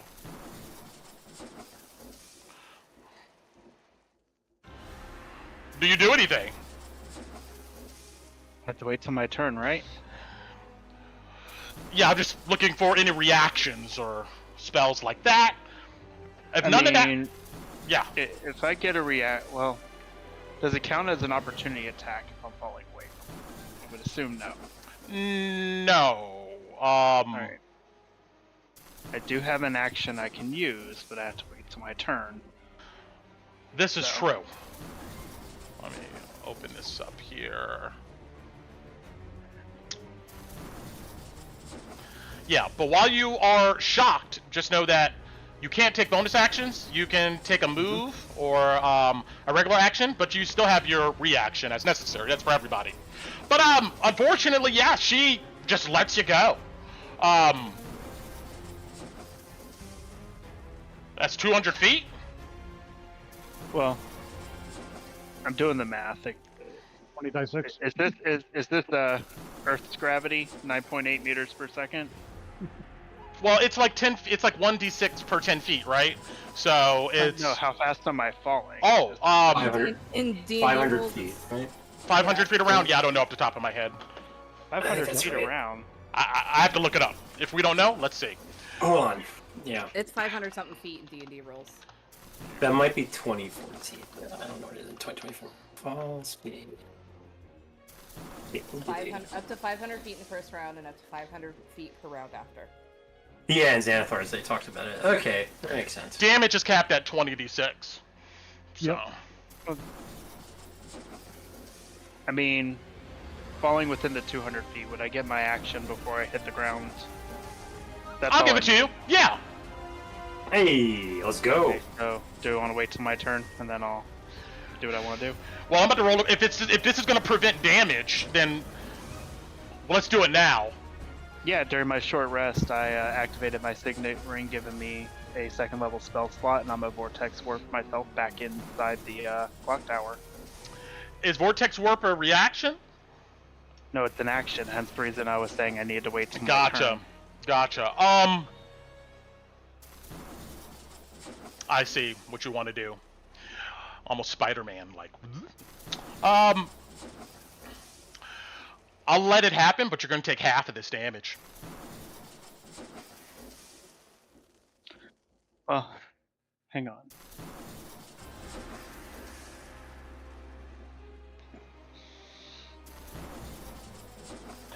Give.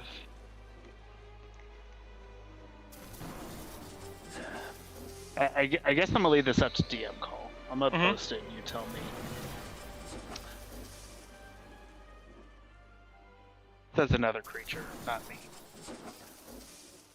I'll let you do it to yourself on this go around. You panic, you charge up the power of your suit, and but you're gonna take half of this damage. Half a 20d6, even though I land in a space of my choice. Yep.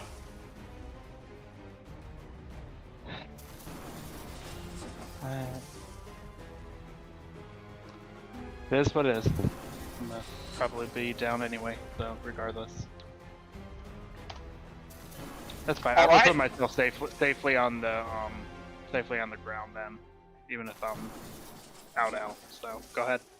I mean, technically, we can just go by the rules. Technically, this doesn't work at all, and you just fall. But No, I'm not trying to be. I'm just more trying to think of every possible scenario, and it's the only thing that I have that I originally had Understandable. planned and realized that it's another creature. So just trying to play fair as well. I'm gonna say that as you fall with blinding speed, and at the last moment, you're able to, like, just as you impact the ground, you're able to kind of vortex warp yourself to kind of disperse some of the kinetic energy, and you can land where you want to on the ground. You kind of like just warp to another area and like roll onto the ground prone. But you'll take half of this damage here. Go ahead. Well, it did 34? not exceed my cap, so I am down. Let's go. Yeah, all of you just see kaput fall, especially you, Kalina. You see the Crimson Countess look at the ground, then slowly look at you, Kalina, and then smile. And that's its turn. Kolabadi. Oh, I gotta roll a recharge. Ah! Yikes. Okay. 5, 10.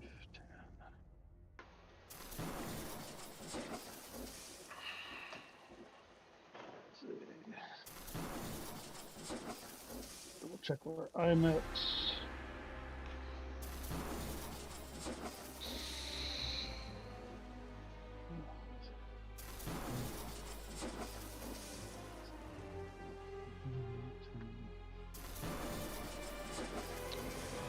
Okay, you can move me to this map.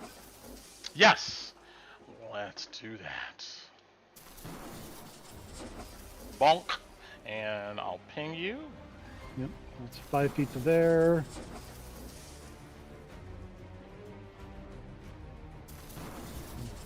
$10, $15, $20. Bonus action, tap Tinu to move my eyes to her.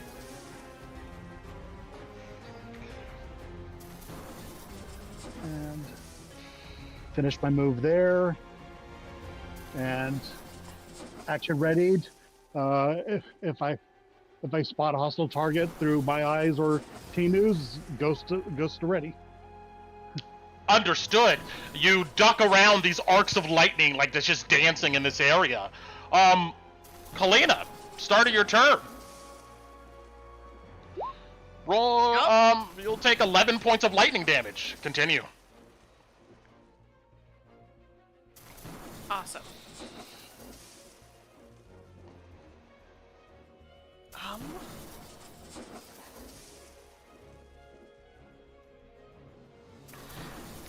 Shit, I can't do much. I can cantrip.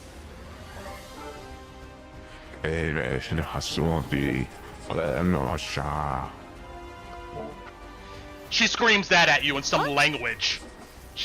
You have no idea what she said, but she just screams something towards you.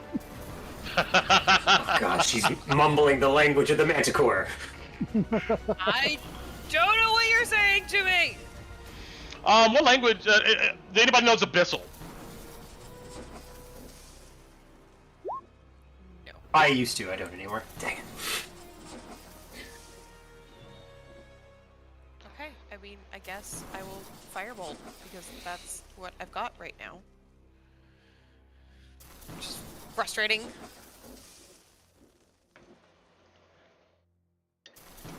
$16 to hit. 16? She, like, turns her body to the side, lightning fast, and just stares at you.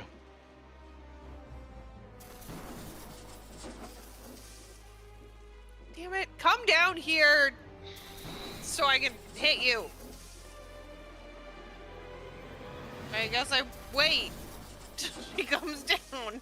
You end your turn, and as you yell at her, she, like, corkscrew dives and lands 60 feet. Boom, right here, next to you. Really? Now? Kaput! Roll me a death save.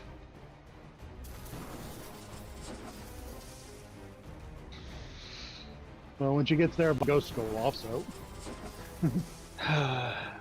This is my Focus. first death save in D&D Beyond. Where's the trigger? I think it's just a con.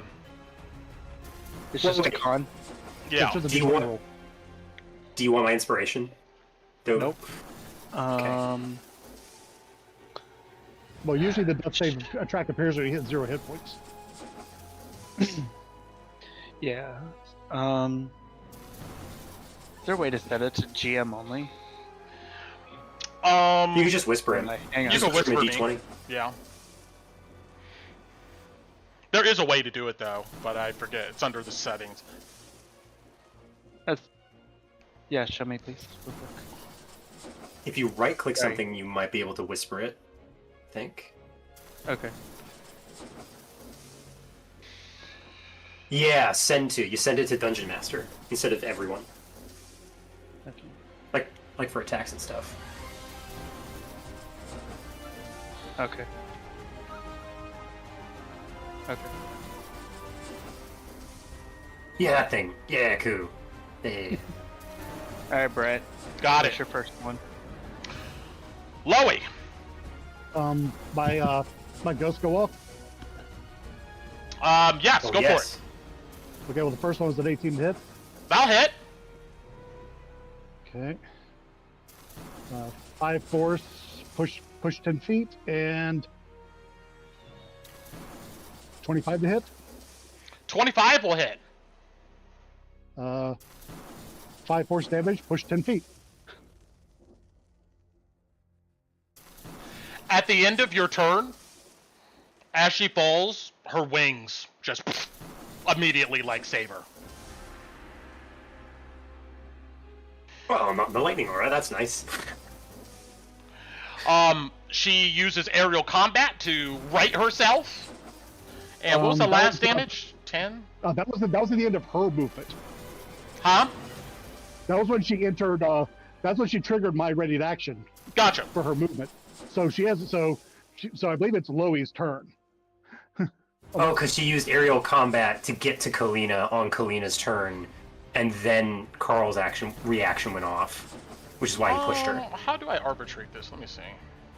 Although, no, wait, Carl, Kaput had a turn. She could have taken okay. it after Kaput's death save, to be fair. Okay. We just put it then, and then True. it'd be my turn. All right. While she's there, Loey, it's your turn. Okay. She's do I level. take damage, or... Okay, so I do take damage then, right? Yeah, you start your turn inside of that area, yes. Okay. Do I roll a save, or what do I do? No, you just take damage. Hold on, let me just catch up here. By the grace of Tinu, I'll live through this damage, hopefully. And then another 5 force. And then you'll take 13 points of lightning damage. Got it. Fine. This. Okay, now I saw... I'm gonna move out. I think I'm gonna move out of the lightning aura, but I saw the familiars and the explosion from the scream as well. Are the familiars? Is Ellie and Sataru both gone? Yeah, they were not resummoned. Sataru's still alive. Oh, you're right. Yeah, I'm He's sorry. down. Yeah, Sataru is still there, but Ellie, wasn't resummoned. Yeah. Okay, where's Sataru? Bati. Do I see him actually? No, because he's downstairs invisible at the moment. I hadn't brought him upstairs yet. Okay. I guess Loey will sidle over to Bati and say, "I can't go down there unless you can. I can't get to Kaput, but he got thrown off the tower. Can you give your familiar this to feed him?" And he hands you a healing potion. Okay.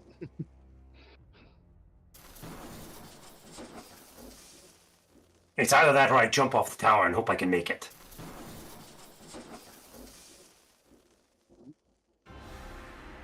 Anything else? Yeah. After I hand that off, I'm going to bonus action enchant my my rifle. So I'm going to enchant Whisper with the magic weapon spell. Got it. It gets shiny. Yeah, and Dwarven runes start glowing across the barrel. And then I am going to... Where's that button? Yeah, there it is. Then I'm going to take 2 shots at the Crimson Countess. Got it. First shot, you are alone, so I have advantage.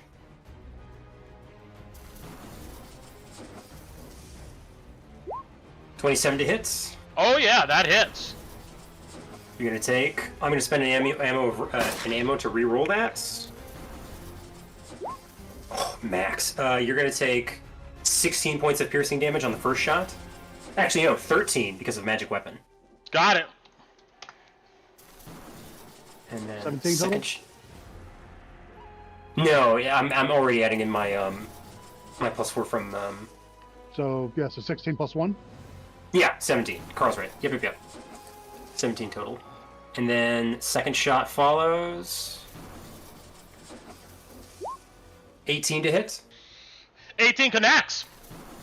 You're gonna take next shot. Another 16 points of piercing damage. Right in that same wing joint. Hoping to weaken her armor. Got it. It slams into her. She grits against the pain. Anything else? That's another point for magic. Oh yeah, 17. I keep forgetting that. Thank you, Carl. That's 34 total. An extra 1 damage. And then, oh man, I am going to back. No, I can't. Oh shoot! I know what Loey has to do. Okay, Loey's gonna stand next to behind Kalina here. He's gonna stand here. Got it. Getting shot. Actually, wait. Anything else? I'm gonna stand. Yes, there. I'm gonna stand there. Okay, that's my turn. Understood. After getting shot a couple times, her vision swings in your direction. She grimaces and points her spear towards you.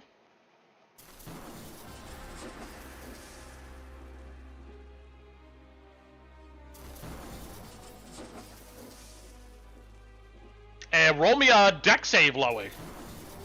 Okay. Hey, Kala, do I get anything on that deck save? +4. Hell yeah.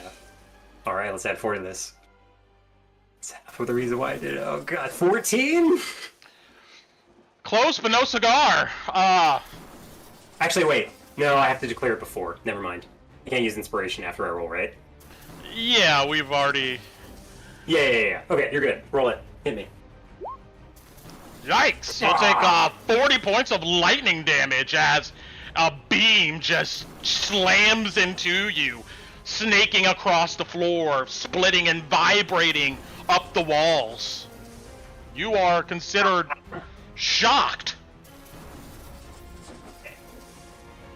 Oh, we.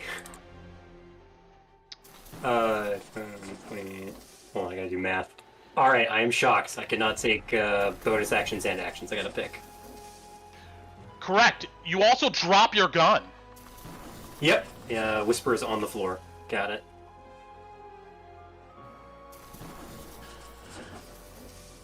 She then, looks up and kind of looks down at you guys. You know, down her nose. Not impressed. But that's what she does at the end of your turn, Loey. Alice, what are you doing? She just shocked my uncle, and she's level, right? Yes, Level with me? Yes, she is. Well, I'm starting my turn in the lightning. Correct. You will take 11 points of lightning damage. All right, beautiful. That hurt. Thank you very much. Alice is gonna run towards her with her short sword and dagger up. She's gonna try to get her, but as she's running, because she knows this flying and that getting in this thing's face is probably not gonna be fun, as a bonus action, white angelic wings will sprout from her back. Nice. Well, actually not white. I would say they're red. She's got red Okay. wings. Or unless there's another color you think that would fit her lineage, Brent, she's gonna run forward Red it towards is. this thing. Yeah, she's gonna get right because you said she's level, right? Yes. All right, yeah, she's gonna come running up, and that was 10 feet, so charge her feet, baby. Yeah, she just stares at you, almost like curious of what you're gonna do next as you charge her. Yeah, cool. All right, watch me roll. Great. Come on, Alice. Short sword first. Nope, not gonna happen with that. Bonus action, but because of Nick, we get a dagger attack. There we go. 24. That'll connect. I'm gonna use one of my sneak attack dice to trip her. So I need her to roll a dex save. Got it. DC 15. And like we said, it's the first sneak attack dice. Oh my god, she fails. So she... I think she just... she falls. Yeah, she just... You slash into her wing. She looks surprised and tries to stable herself, but you see she begins to plummet. Beautiful. So, and she's gonna take 10 damage as well. And she plummets the full 200 feet like Kaput did. So she's gonna take the 20d6. Yeah. -7. It would be 10 total. 10. Because the dagger did 3. Yeah. 3.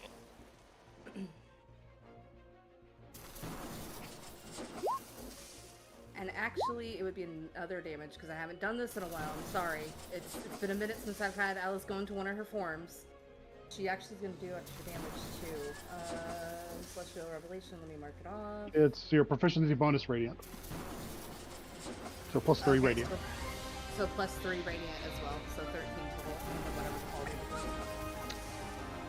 Got it.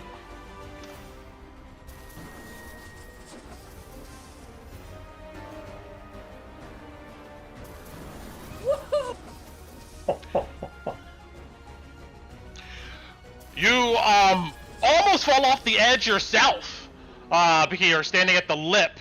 But you're stable. You balance yourself. You see she tumbles and falls, and boom, just lands in a big poof. Yeah, and Alice will just like kind of shout down at her, "Come get me, bitch!" And she'll fly up 10 feet. Fully coughs blood as he cheers on Alice. At the end of your turn, you see she doesn't even like stand up. Her wings just pop her off the ground, and she grits her teeth, and you see she flies up 60 feet. Alice, Tina, what are you doing? Bati, are you gonna get Ron? I pull out. I'm gonna try. Okay, I'm sorry, Ron. If I leave, it's gonna be bad up here. I would have cleaned up for you. I'm going to do another aura as an action. This is my last spell slot that I can use, guys. It might be the one, Co. On Louis, Aura of Vitality, you get 10. Alright, you did see that Louis was bloodied, so I appreciate it. Yeah. Hold on, I gotta write that down. And then I'm going to stay here because I feel like she's more focused on other people. If I stay here, less chance of me getting hit. Oh, and I do take the lightning damage, Brett, at the beginning of my turn. She's way down. Oh, okay. Then I think that's my full turn. All right. Or I don't have a bonus action. I don't move. Let me roll my first one. At the end of your turn, she just rockets up another 60 feet, and then she rockets up another 60 feet to be 20 feet below this area here. And let's see what she does.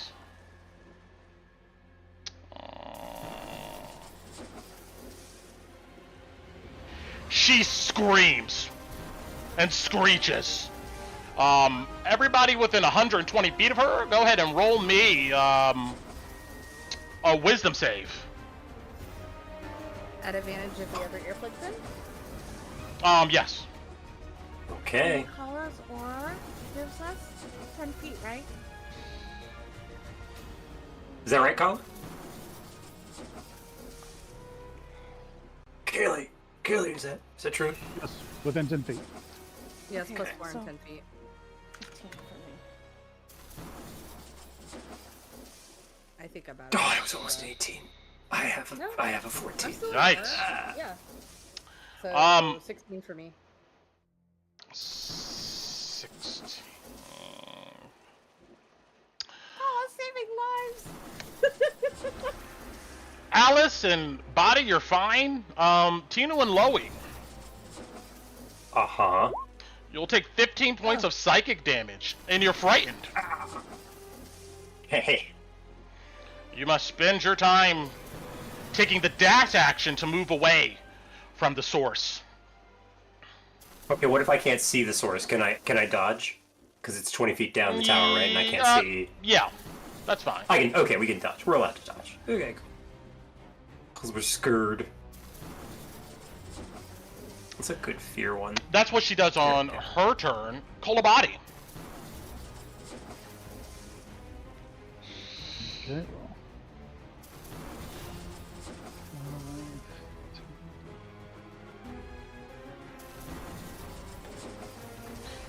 I'm going to move to here. Gonna set down the healing potion on the ground as a item interaction, and I'm going to ready in action for once I got eyes on her to blast with some ghosts, and then Satato's going to fly out from the window below. Mm-hmm. Come up to where. I'll move him for you. I got you. And Okay, he's got 60 feet of movement, so. It's just 20 feet up to. I'll just say he's able to get here 20 feet. Okay, 20, 25, 30. So 20, 25, 30. So 40 feet moves over here, grabs the potion, then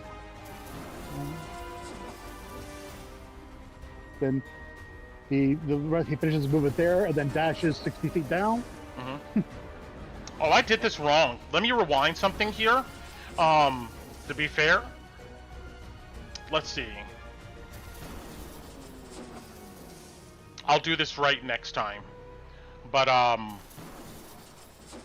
who failed the most? Oh, you guys both got a 10. I failed the most. Tinu got a 15. I got a 14. Okay, Tito, you can get back 15 hit points, and it only affects Loey. Got it. I'm still afraid. I'm afeared. He's a scary bird lady. All right. Anything else, Kolabadi? And bonus action maintain. So, yep, that's all of mine. Got it. End of your turn.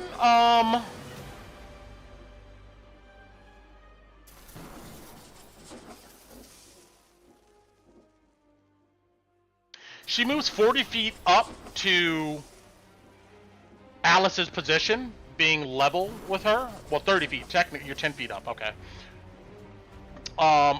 So she. In which case, she is now within. Activates my held action.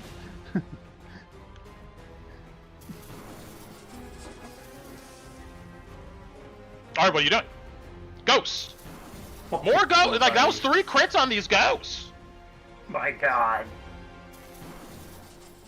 For 20 points on the first one. And Got it. 10 feet. 26 on the second one. For 14. Push 10 feet. Got it. Beautiful, 24. Beautiful. She's looking hurt. Yep. Well, 34 total for that. So that's the point. At the end of that turn, let's see here. She moved up 40. Well, she'll just finish her. Well, that's at the end of my turn. Oh, 30. So 5, 10, 15. She'll just move back. And then It's Cleanest turn. no, she was gonna do something. Oh no, never mind. I'm sorry. This new stat block arrangement is a little different, but that's what she does. Kalina, what are you doing? Well,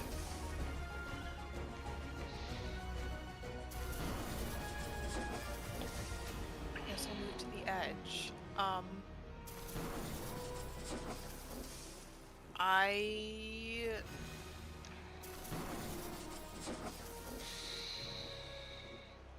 When does she go again? After you. Well, she's... Yeah. She goes on a 16, right? Well, her she's not actual 20. initiative is on 20, but it looks like she's taking a turn after each one of us. Yeah. I'm trying to... Do I risk just holding my action till she gets closer?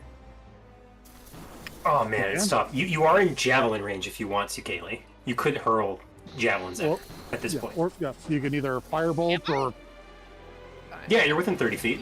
Oh, I am. I have a few. Can I smite if I hit with a javelin? Hold on, I think you can. No, it has to be a melee attack. It can't be a ranged attack. Yeah, you'd have to use it in. You'd have to be stabbing her in melee for that to work. Okay.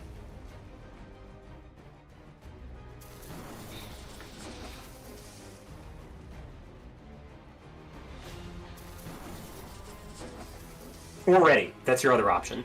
You could ready as well. Yeah, I'm going to... No, I'll use a javelin. Let's try it.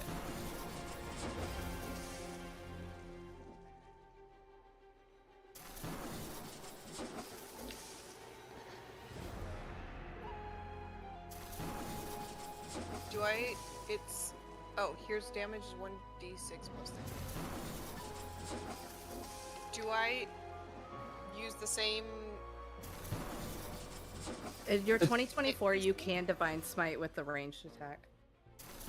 Made with thrown melee weapons. Really? I can't figure out how to put the javelin from my inventory to my actions. Oh, you might need to equip it. Like there's a little box next to it that's got like a blank square. You might need to click it and fill it in, and then it'll populate. Ah! That worked! Thank you! Yep, you're welcome. I only have a couple, so we'll try it. Go for it. Do it. A javelin will hit. Yeah.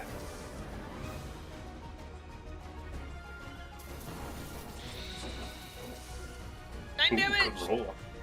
And then I can smite? In 24? It's really... I don't think so. It looks like it says only melee and unarmed. Okay. That'd Yeah, be crazy. It's one of those 2024 rules they didn't specifically like write correctly. Yeah, it seems like it would Look at be it a closer. little OP if I could do that. I'll just carry a bunch of throwing daggers. Pop, pop, Right? pop! But that's okay. It's still 9 damage. I did a thing. I'm not You used do to have a this, guys. You do have a second attack as well. Attack. So you throw a second javelin. How many javelins do you have? 5 Alright. total. Well, one definitely is broken.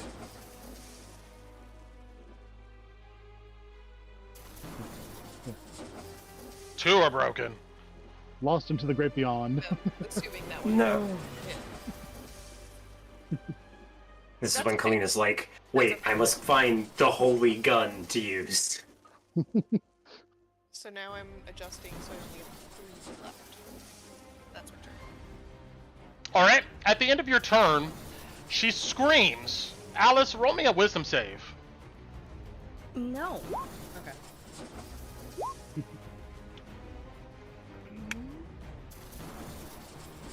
It's gonna be 17 because I'm close to Kalina. You're fine. Kaput, roll me a depth save. I don't wanna.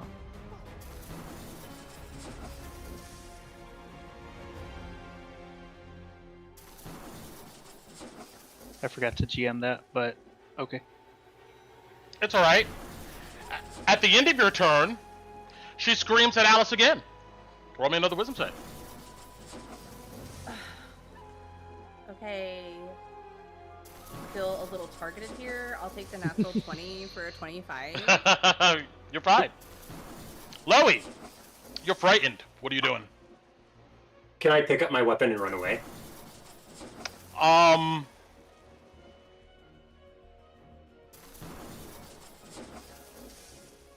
Up to you, Brett. Otherwise, the gun's in that spot, and I'll make a mark on the map. No. Just Okay. you're terrified. Supernaturally. I have to run away until I can't see her anymore, right? Yeah. Okay. I'm going to run past Tinu to here.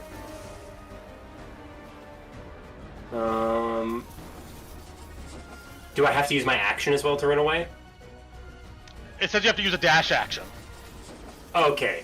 Loey runs downstairs. Got it. At the end of your turn, Does he get a save at the end of his turn? yes, Am I you get still another here? save. Yes, you get another save. She darts westward over the roof and vanishes. I'm assuming I don't make this an advantage with the earplugs, right, Brent? Just a straight roll? It's just a straight. If you're affected, I'm not going to say the earplugs are in effect. Yeah, it's just a straight roll. Yeah. That makes sense. 11. I'm still terrified. No.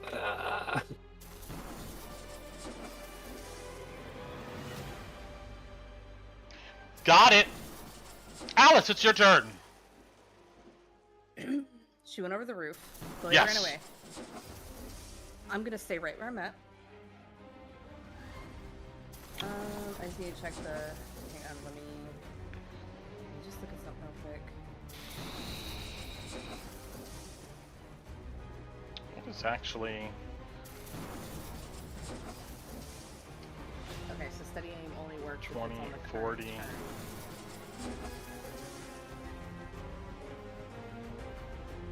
How high up is the roof, Brent? The roof. So there's another I'm floor. picking up right now. Yeah. Yeah. There's another floor that is 15 feet above, and then above that floor is an additional 20 feet. So you are 35 feet away from the top of the roof. Okay, I'm gonna come in underneath here, Mm-hmm. but I'm gonna kind of like get up so like she can't see me if she comes back, if that makes sense. And I'm gonna bonus action hide, so maybe she has no idea where I'm at. And if she comes within, and then I would like to hold my action to stab the fuck out of her if she comes within my range. Does that make sense? Okay. So I'm, like, Ready to action hiding to attack up her if above she the comes lip. within range. Yeah. Yeah. She's hugging the ceiling. I'm hugging the ceiling kind of thing. Because is Got there, it. like, between where this opening is there enough room? With how you described that the next floor is 15 feet up? So I've got 15... You see what I'm trying to do? Yeah. You're kind of floating near the roof of this level here. Right, well, where it's like, if she comes, where she has to come underneath the overhang, I'll still be within 5 feet to be able to, like, try to stab down at her. If she comes down, yeah, within your range. Yeah, okay. Do you want a stealth roll? No. Is that bonus action hiding? No? No, I'm trying to because get um, I'm... you're trying to get a stealth on her. You can go ahead and roll it. Okay. Because it takes my bonus action, so Understood. I'm trying to get it so that way maybe I can get advantage on her ass.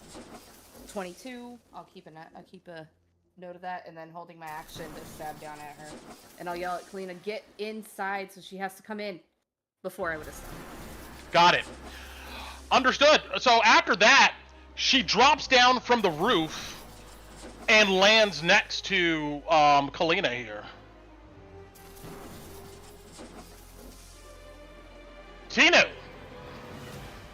at the start of your turn, Oh shit!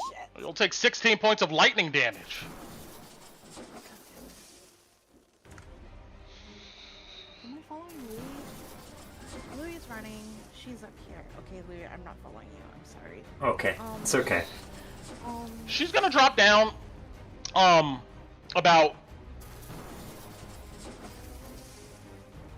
10, 15. She's gonna be 20. No. I mean, you can see her, Alice, and she can see you. Even with my stealth check? With a 22? The problem is that you would have got the jump on her if she would have came down next to you. But now that she's there, there's no place you're really hiding. You're just up on the, like, there's no like barriers around you. You're glowing. Oh, there's no lip, like you would. Oh, okay, so then I would have done it. Okay, all right. I thought like there was like a lip, like you know how there's room she's above not the like door crenellations frame. or frames around this. Like you know how like the door frame above the door frame, there's there's wall between. Yeah, she'd be like lintels. She'd be above the door frame, but it's just open. This is all this here is just open. The only thing supporting this is these massive columns in the interior. There's everywhere else is open. Oh. Okay, I would have done my turn completely different. All right. Okay. So are these yellow lines walls or not? That's the edge, the boundary of the ceiling. So the ceiling extends beyond its supports, right? So where this orange line is, everything. I was just wondering, are these cubbies or balconies? These are balconies on this side here, supported by, I guess, some small beams. But yeah, those are balconies. Okay, this one might. It just happened to be that these balconies also have a roof over them. This one doesn't. This one does. Okay. Now I know. Tinu. Can I, looking at Alice and Kala, do you guys look like really bad? Can I tell? Just from looking a quick look. I look okay. Can I see Alice is fine. Alice? Oh. You can see me. Yeah, she can see me. You can see me. I look fine. I look absolutely fine.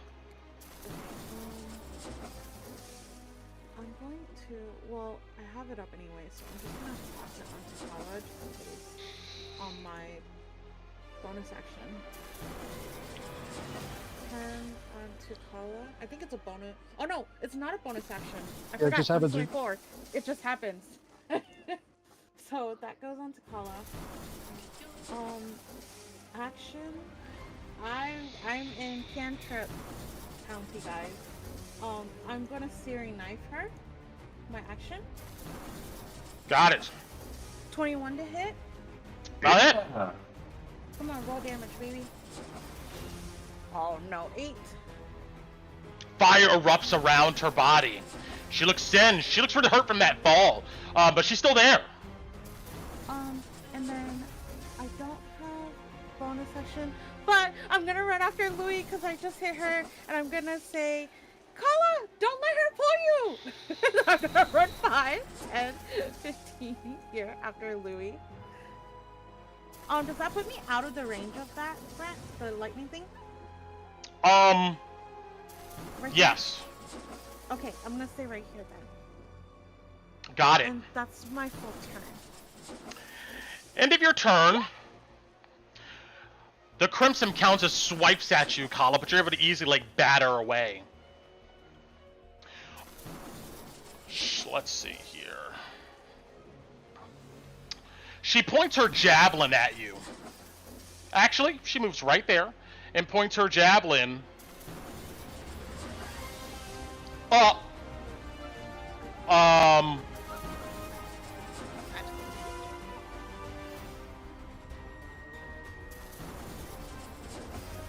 technically 15 feet up on the ceiling, Brent. She angles up to hit both of you. She doesn't worry about Kolobati. Roll me a dex save, both of you guys. This is considered an attack, Brent? This is an attack, but it's a dex save. Yes. No, okay. I'm just asking for rogue things. Oh god, I rolled like shit! Man. Crap. All right. With +4, that's not going to do it. Oh, that's right, because yeah, you're dry up. Kalina, you'll make the save. You'll take half of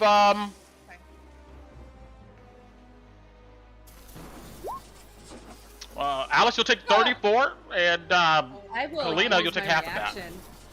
I will use my reaction to uncanny dodge that, so I only take half as well. Understood. You're shocked. You drop your weapons, and Yeah, so you're flying, your weapons fall and clatter to the ground below your position. Okay. And let me see here. You're no longer shocked, Loey, so you can remove those status conditions. Yay! Thanks, Brent. Don't thank me. Let's see. With that,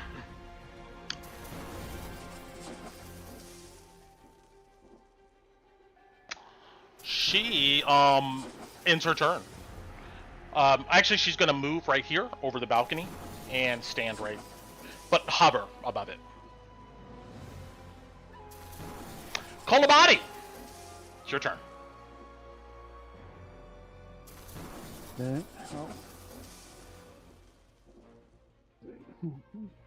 Do this real fast.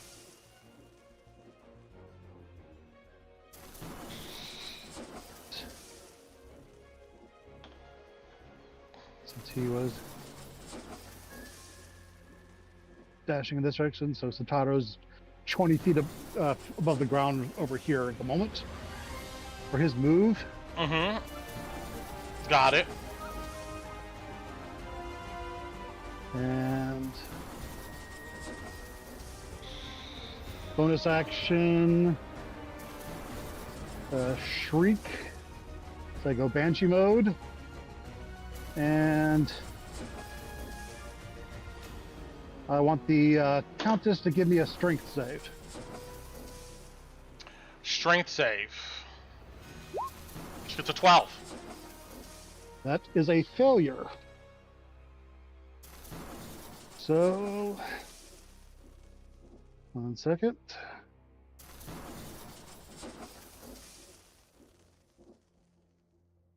So she'll take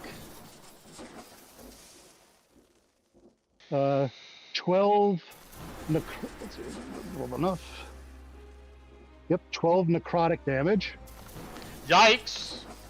The necrotic energy flows over her body. She gets. I'm only going to move her 20 instead of 10 feet instead of 30 feet to move her to here. Okay. And she is grappled. She has a speed of 0 and plummets 20 feet, 200 feet. But you're holding her. Can you like? Hold on. Let's see here. It depends on the way of the spell. Hands grapple the target. Till the Wait. Let's see here. On his turn.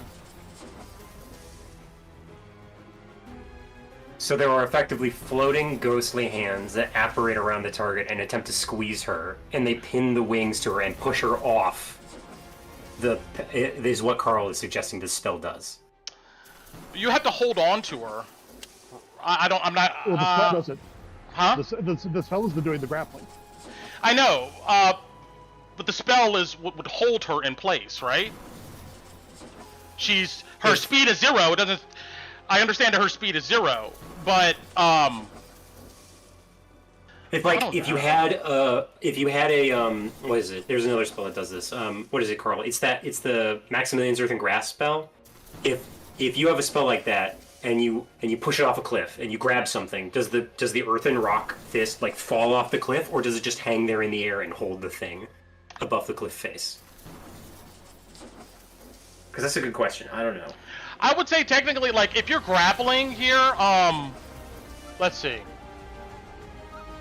You're holding them? Well, the magic is holding them.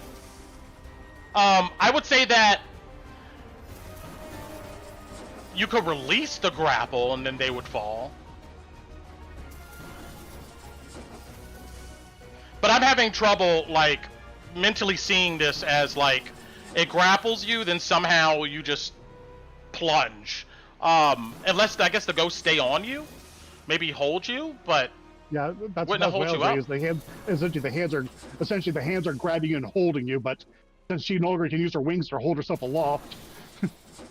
It's either the hands are holding her aloft, in which case the hands can carry weight, in which case the hands could theoretically levitate someone, Brent, with the spell, or she It's falls okay. to the ground because they can't She's hold gonna do this. Let's see. She uses epic resistance. She gets above an 11, and she ends the condition. weight. Oh, shit. Okay, never mind.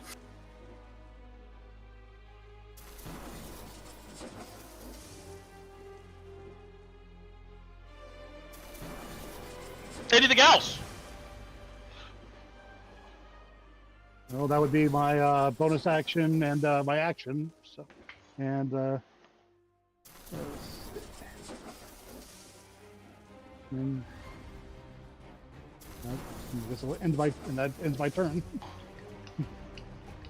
Understood. At the end of your turn, Was that legendary resistance or epic resistance? this is an epic resistance ability. Does that take her end of turn action? Huh? I was asking if that takes her end of turn action. It would, yeah. Oh, well, Kalina, what do you do? Okay, so you clarified that me just moving back a little bit, she would still be able to fly up. See you?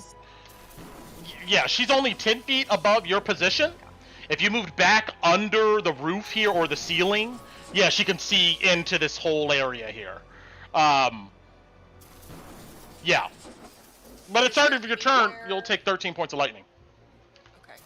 Is there anywhere we could go that would force her? Like, how far would we have to move To force her to do what? to force her to come in? Your break line of sight, essentially. Yeah, I mean, yeah, that could do it if she, she was really into you. I mean, she's pretty into everybody, I think. Yeah, she's into a lot of you guys. Well, yes. I was just curious if there was, like, a line that... You see that there's 4 pillars here that may provide effective cover. There's obviously the stairwell. Run all the way back the stairs. I want to hit her. No! Smite. I want to hit you!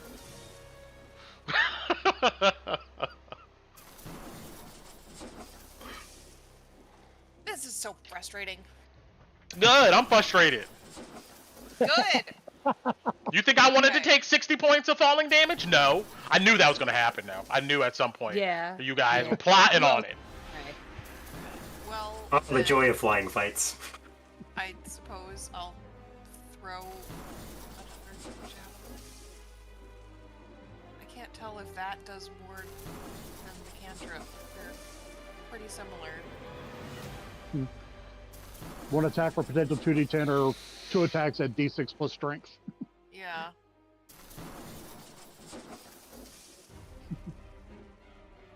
Let's try a cantrip.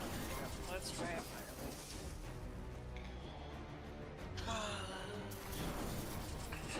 I believe in you. 16 to hit. She sees it coming and, bats the firebolt away with her spear. Well, fine. Be that way. She screams. 就是还想想还问我，然后杀了一杀。 I'm gonna move towards the pillars to see if that's an effective way. of Alright. But I'm not gonna hide totally behind it yet. I cast funny on the party.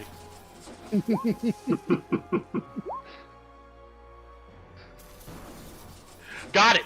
You back up after getting hit with these cords of lightning and put yourself in a defensive position at this pillar here. Seeing you move away,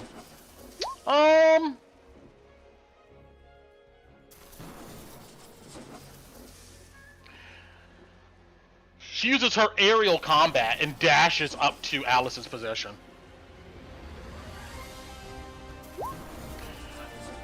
Kaput! Save! I have my held action, Brent. What, to attack She her? came in my melee. Yeah, I was Sure. on my held action and she came. She in sees melee. you. Alice, Yeah. You Take- did. take- He's within 5 feet of me, right? Yeah. Alice, hold on. Alice, take my inspiration. You have advantage. Because it's gonna be an unarmed Stab her, strike please. because I dropped my weapons. You try to punch her. Oh, you're gonna punch her? Oh, No. right in the Okay, jaw. hold on. You don't have extra daggers on you? Huh? Well, no, this is a reaction, so you can't technically like Yeah. draw. It's just an You just have to unarmed strike. punch. Yeah. Yeah. Okay, never mind Yeah. then. Alright, Okay. just punch her. Good Never try. mind. No, don't. Straight I roll. don't want your inspiration because I do 0. Yeah. Yeah. Technically, so at least there's that. I don't know. We're gonna. Nope. 6 does not do shit. She grabs your fist and like holds it for a second. Yep. Oh!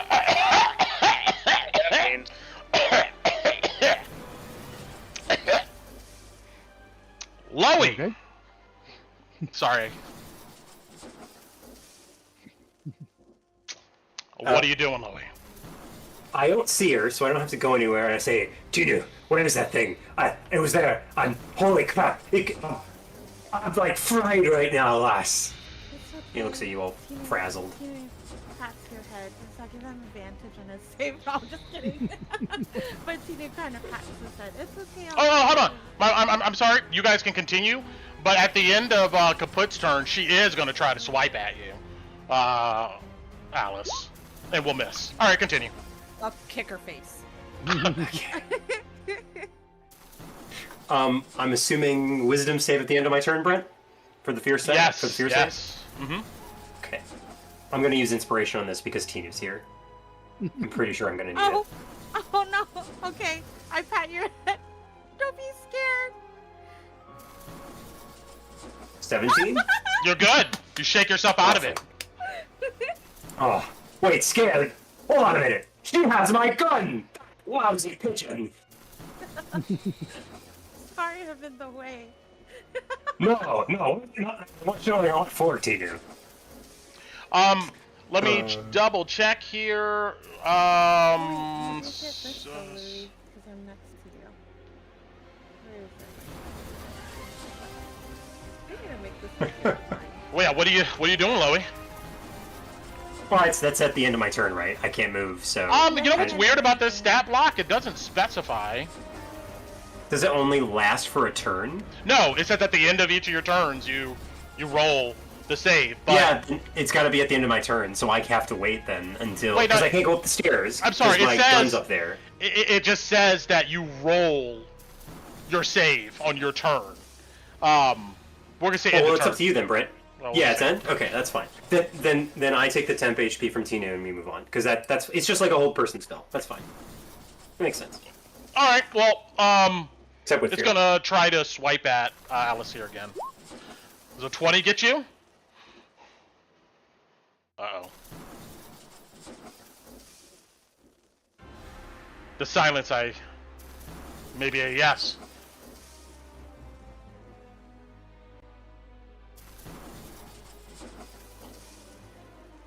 Hello? We still there? Any reactions to this?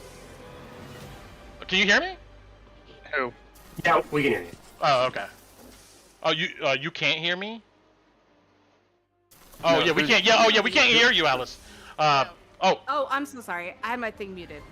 it's no problem. Does a 20 connect? Can you do The 20 anything to? does connect. Oh, yeah. What was the last time have I gone since she hit me last time? Fuck, let me look. Oh, there's so much been going on, Brian. I don't know. Anybody know last time I took... It was her turn that she hit me, right? No, she attacked at the end of No, the Kaput's last turn. time. Oh, the last time she like hit you? Like, Technically speaking, Addie, you used your reaction to ready your punch, so you couldn't make a Right. reaction right now. No, I can't do anything. Give it to me. Give it to me, Brent. I'm sorry. she grabs you by your hair. How disrespectful. She. Bitch. Wow. Okay. Stop pulling her up. I need those Okay, we roots. got it. Stop it. You're grappled, and you will take 8 points of piercing damage, and that's it. Moving on. Alice, it's your turn.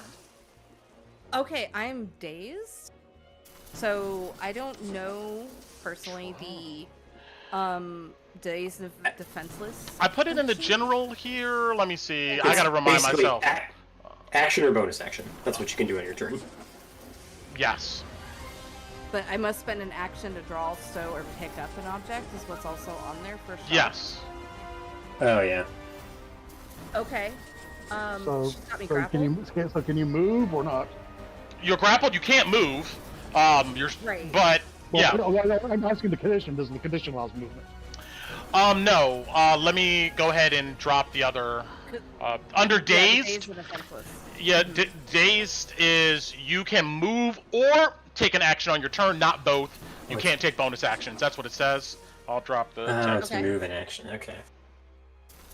Okay. So pretty much all I can do is draw, stow, or pick up an object right now. Or you can break the grapple. Yeah, or you could try to break the grapple. But no, but it says when you're shocked because I'm shocked. You can How use much an action to an break the action? grapple. Yeah, you could use your But I action to must break the then- grapple. No, but okay. I mean, I don't want to contradict you, Brent, but in I shock, mean- it says you must spend an action to draw, stow, or pick up an object, so I can't try to break the grapple. Oh, I think what it means. I don't think that it's forcing you to. It's if you want to draw, stow, or pick up an object, then you have to Okay. spend an action to do it, because it's usually a free action, right? To draw or Okay. stow a weapon. So it's not like you're like commanded to do that. If you don't want to pick up something, you don't got to. But if you do, it's just an action. Okay, well, I'm gonna still. I don't care that I'm grappled. She can't drop my ass right now. So as she's grappled me, I'm just gonna look her in the eyes, and I'm gonna reach into my little tiny bag of holding that's in my bosom, Mm-hmm. and I'm gonna pull my hand out and hold the dynamite stick and just look in her face. That's hilarious. I love it. That's my action. All right. That's all It's I can not do. lit, but you got it. It's not lit, but it's coming. Do I get a save now, or from the shock condition, or how does that work? It ends to the end of your turn. So it ends on the end of your turn. Cool. Awesome. And I'm just gonna look at her with it and hope she gets the intent of what I will blow myself up. I don't care. She looks at it and then narrows her eyes. Then she grimaces and she uses her aerial combat at the end of your turn to move without provoking an attack of opportunity. 5, 10, 15, 20, 25, 30. She yanks you by your hair all the way out here. Okay, I can fly. I don't give a shit. I'm flying. Tinu, it's your turn. This is see-through, right? I can see this? Yep. 'Cause I can see There's a- it. No. There's a wall there. We specified that there's a wall right here. When you come It's up to that- this square, it's you that can little see. gray. I'm sorry, I couldn't get the map completely accurate, but No, that's a it's wall okay. there. It's okay. Yeah. Okay, so I'm going to see Uncle Louis is still kind of hurt from earlier, I think, right, Louis? Yeah, he's still bloodied. If you give me a medicine Yeah, check, I'll give you more, but he's No, bloody. I won't do that. I'm gonna do this. You get that. Okay, And then, I'll take it. And then she runs back up the stairs. 5, 10, 15, 20 here. And I go, oh shit, Alice. And then I'm going to, 120 feet? There. Oh yeah, I can do it. Cantrip country. Oh no! Come on, Tinu! And then I kind of just go fuck, and I go back. Wait, that was my heart is right here. So 5, 10, 15, 20. Yeah, that's only 25. That's my full turn. At the end of your turn, she uses her lightning javelin to hit you, Alice. Yeah. It's like 13 points of lightning damage as she tries to impale you with it as you're wriggling. And she, then on her turn, Well, that sucks. But let's see. I'm okay with it.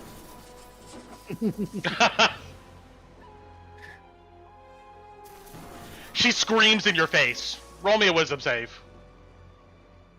Oh my god. Okay.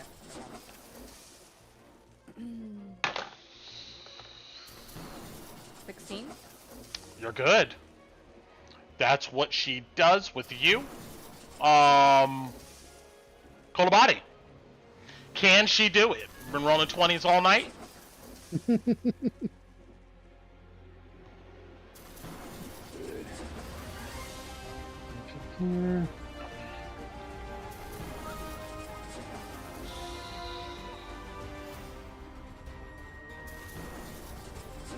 Well, it's definitely within range, so. First ghost. Not gonna hit. Flies by her. Second. Again! You're cheating! Yes. I'm logging off now. Again! For 14 force damage.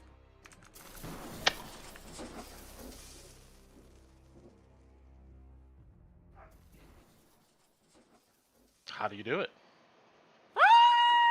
As the kid's kind of like trying to jab, it's like got her like in her like leg claws, like trying to jab with that.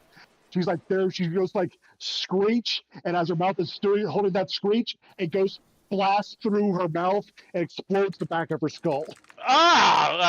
Stuff sprays all over you, Alice. She releases her grip, Oh no. and you're still flying, right? Yep. Yeah, I'm She is still flying. Yep. Yeah. I'm gonna follow her body down. I don't give a shit. I'm gonna land on her face if I can. Well, she falls foul to you fly, but I get the point. Yeah, you follow her down. You see her plummet, and you know what? I gotta have I got a sound effect for this. Ah! And and also as part of my turn, is like Sataro lands on Kaput's helmet, pecks at his faceplate to pop it open, and dumps a potion in his mouth. Oh, Nothing happens. Okay. nothing happens. I'm continue go. Continue would have already been running. Oh, hold on. Wait. We're still like, yeah. All of you are Initiative. really Initiative. distracted right now. You know, there's,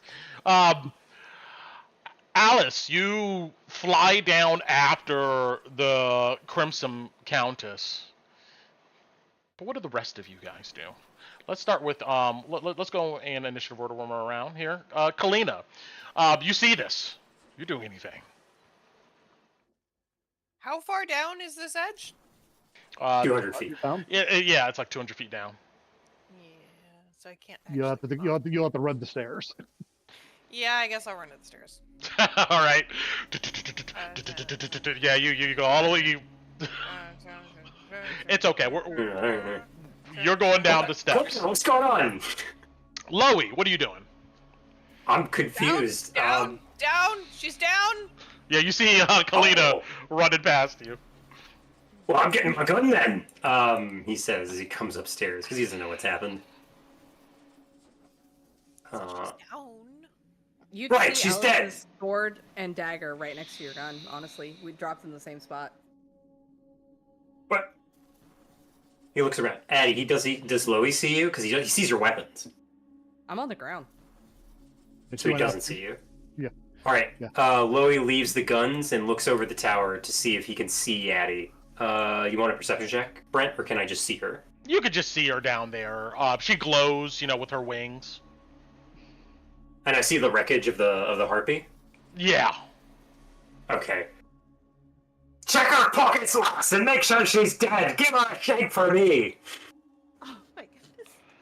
Loey shouts down to you. You hear that, Alice? You see there's like a hole blown out the back of her head. Her body is a mangled mess. Looks like there's no coming back from it, but you hear that.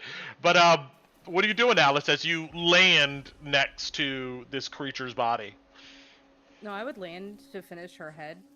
Oh, you I don't want to stomp on it? because I know. Yeah. Ghetto stomp from the and- sky? Heck yeah, curb stomper. And her javelin's right there. Yeah, you look over on the ground. Like, still clutched in her hand is this javelin. It's crackling energy. Yeah. You know what? Alice is mad. This is very Alice. Alice would grab it and try to just spear it into her heart. When you pick it up, you take Yep. 9 points of lightning damage. I don't care. But fair. There's like a pop, and then it feels like the energy subdues. And then you do what with it? I just stab it. I just stab her with it. Like yeah. You stab it into her chest. Yeah.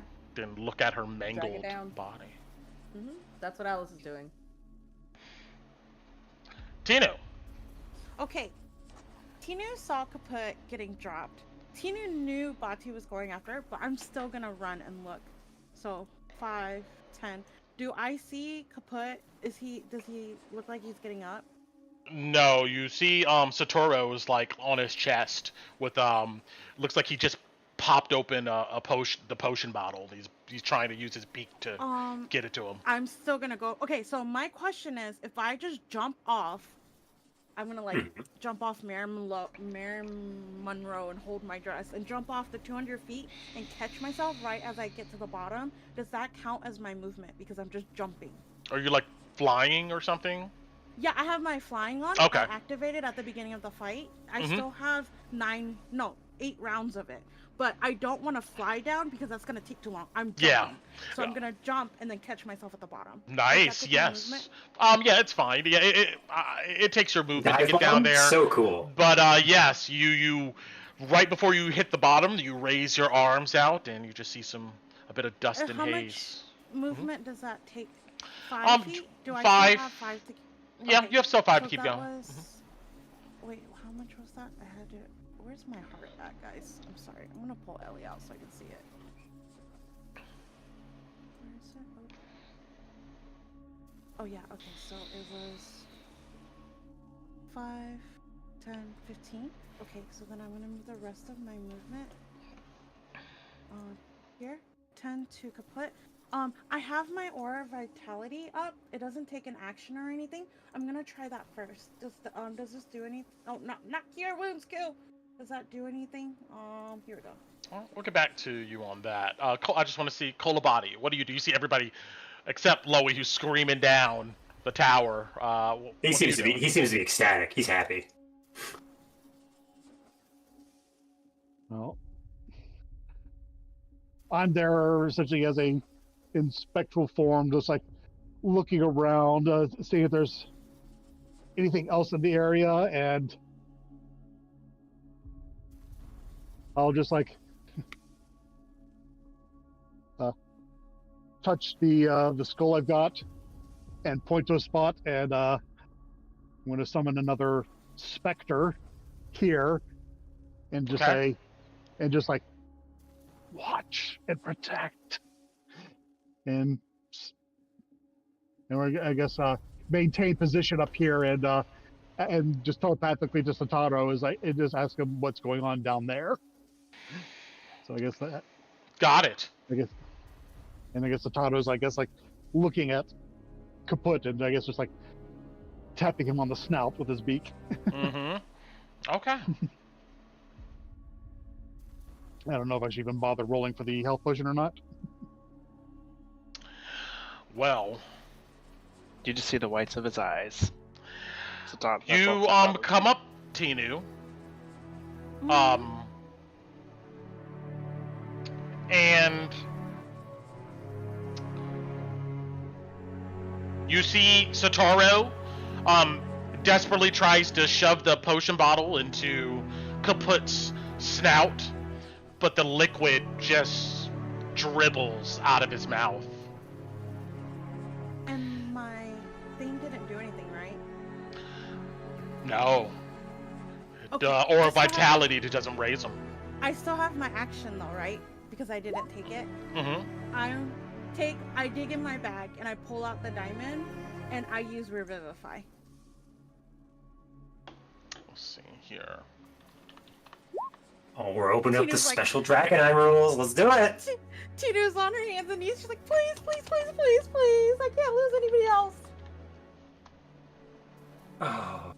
Oh, kaput.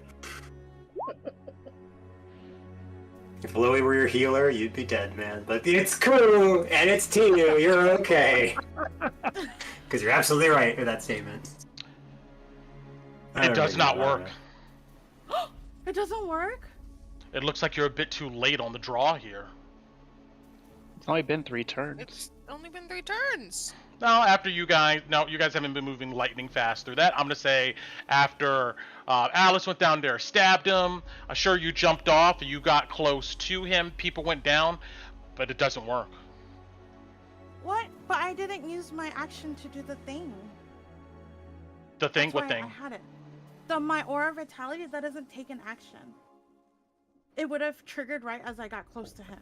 So I still had an action. So technically, like, that shouldn't count against Tinu. Yeah, it's within 10 turns. Yeah, and I have it. It's like I still have 9 turns left on aura. So if we're gonna say we did that, then what I did was I jumped off and I went to him and I used it right away. Because the aura of vitality would have hit him before I even got to him. Let's see. Vitality would be gone after a minute, Brent, to be fair. I still have 9 rounds of aura vitality. That's why you jumped, right? Yeah, so down there in the round. that's my 1 round. My turn is jumping and casting Revivify because aura vitality doesn't take an action. And if you're gonna rule that it would take an action to do that, then I wouldn't do it. Hold on. Okay. So, what's your flight ability? Oh, her speed. Okay. Because if we're going by these nuance rules, we're gonna back up. Let's see here. So he's saying you can't jump the 200 feet, or else he's gonna roll like 20d6 against you, Q, for falling. You have to fly to do that safely. But I'm jumping. But you can still fly down there pretty quick, you know. Yeah, well, flying will take her dashing 4 rounds to get there. Right. He's saying that you can't just jump off and then stop at the very end and fly more than 200 feet in a single round straight down. That's what Brent's saying because he wants to figure out the time. Yes. How many d6 is it to do that? You don't want to do that. It's 20. It's 20d6 all up front if you want to jump off. If you want to jump off the side. 200 feet down. You fly. How far per round? 60 feet 30. at a dash. If she dashes 60, so she can get down there in 4 rounds. Get down there in 4 rounds. I'm not dashing. What if I fly? Okay. Now let's figure out the most direct route. The most direct route, I think, is you move to the edge. You then jump off, fly down. That takes, what do you say, 3 rounds, 4 rounds, Carl? Or something like that? Like I said, if she's dashing 2 at rounds. 60 feet per round, so it'd be 4 rounds for 60, 60, 60, and then the final 20 for the 200-foot tower. Gotcha. Okay. And then Kaput has been out since... So essentially it'd be like... How many rounds? Tell me, Carl. The first 3 rounds of movement, and the last round is move and then action. So on the 4th round, she can revivify. Got it. But and if I take damage, can we cut that down is what I'm saying. I have 53 HP right now. I'm willing to take damage to get. You want to risk it. You want to fall. Okay. Yeah, I'm willing to fall. But if I take 1 turn flying down 60 feet. And then take 14d6. You want to take 14d6, go?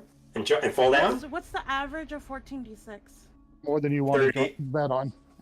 It's going to be about 60 HP, roughly. So if I do 2 rounds to fly down, that's what, 120? Yep. That'll be about 12d6. What is 12d6 damage? I don't think we have to do this. I think you can fly down there for 4 rounds, And Yeah. Essentially on the fourth round, you do the revivify. you can get down there to the fourth round, but the only thing to calculate is how long has Kaput been out, right? I think it was 3 rounds or something like that. That's why it's important. Yeah, because he did 3 saves.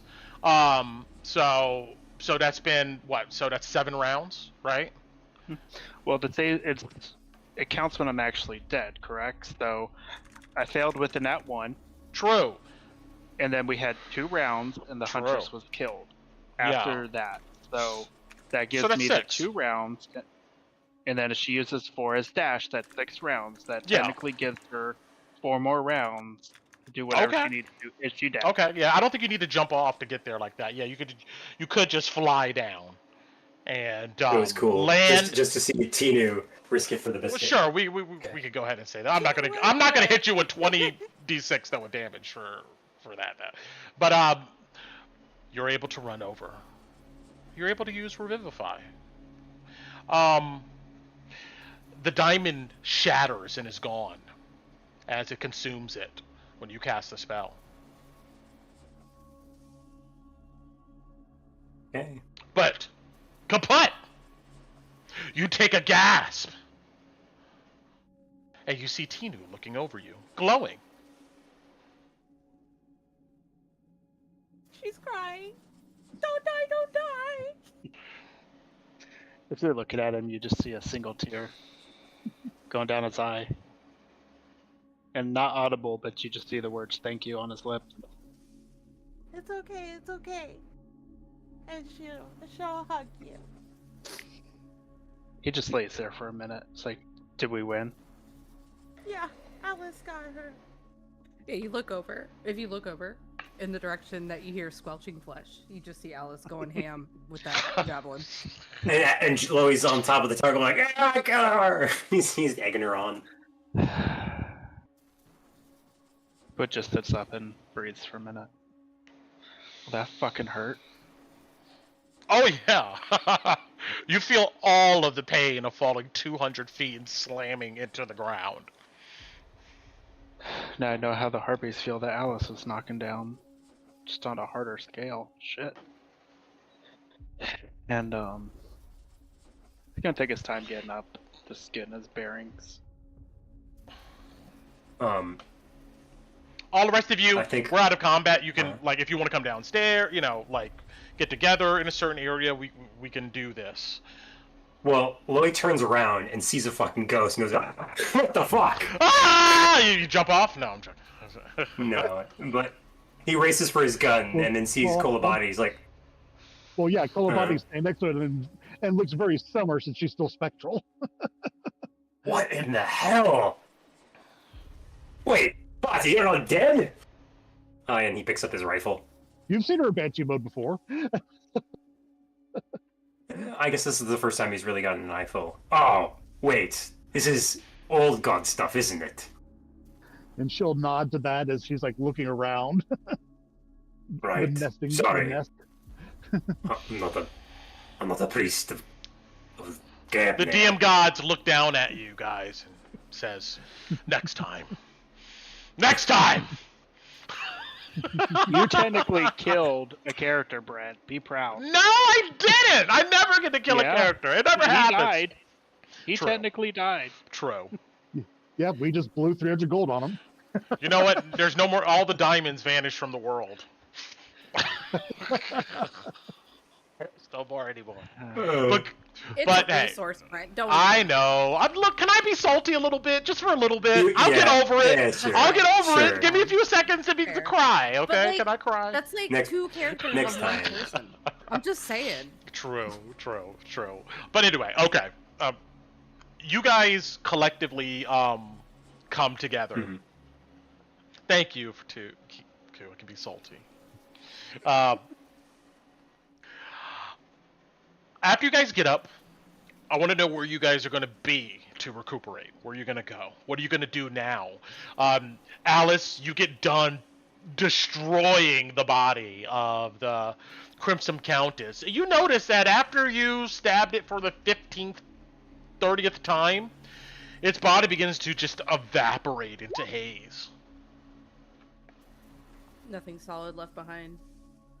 No pockets to pick. No, But that javelin you hold is not shocking you anymore. It's still in your hands. I would say, yeah, because the minutes pass now at this point. Her wings would go away. Imagine they just like poof into red mist. And she'll Okay. sigh and stubbornly have to start heading up the damn stairs. Well, no, she'll look over and see Tinu and Kaput. Yeah. You good? Oh, wait.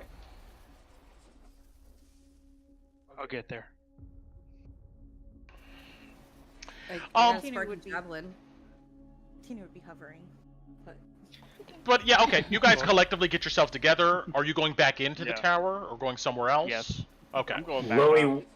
Loey wants to search the upper parts and this floor for loot, because I'm assuming there might be a nest or something Understood. to find. Well, that's why I was probably looking at this nest here. All right. Yeah, I'll come with to Aster, you, makes Kolabadi, sense. here. And Yep, and after a minute, she slips out of banshee mode and returns solid and has to float to the side here. Okay. A bit exhausted, a little tired. You guys come back up to this area that's been turned into pretty much a rookery for the Crimson Countess. You guys begin to look around this area. Kolabadi, before everybody comes up, you come to this disgusting nest and dig through various shiny baubles and trinkets, but then through the rubbish, you see an intense arcane glow. You dig in, pick it up, whatever it is. You see the following.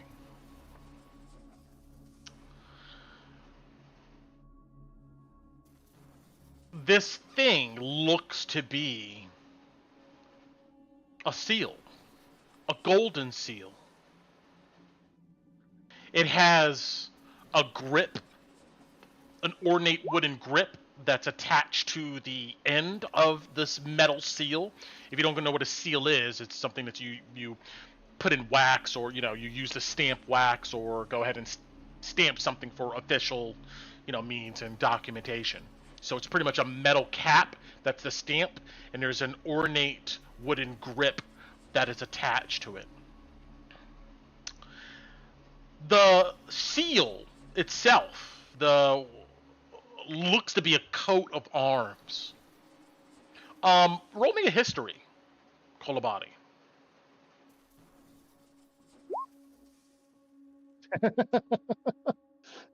It's just not coming to you right now. It looks familiar. No, this is before you guys get up there. Kolabadi's kind of rooting around and looking at stuff. But what you take out looks like this.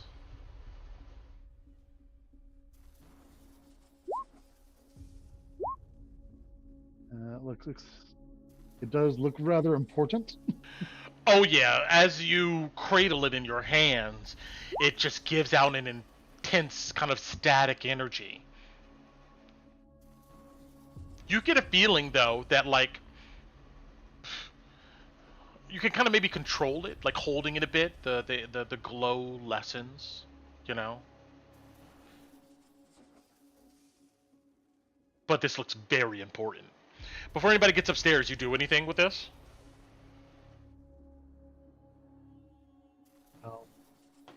If Torrin was here, I'd ask him about it, but but other than that, I'll wait for everyone else to return. Understood. Everybody comes up the steps and roots around, and it looks like there's nothing really of value up here besides what Kolabadi is holding.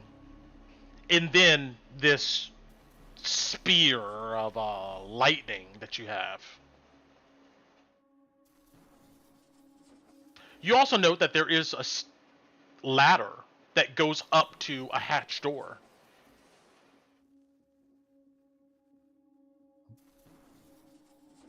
Well, if there's nothing here, Loy heads up the ladder.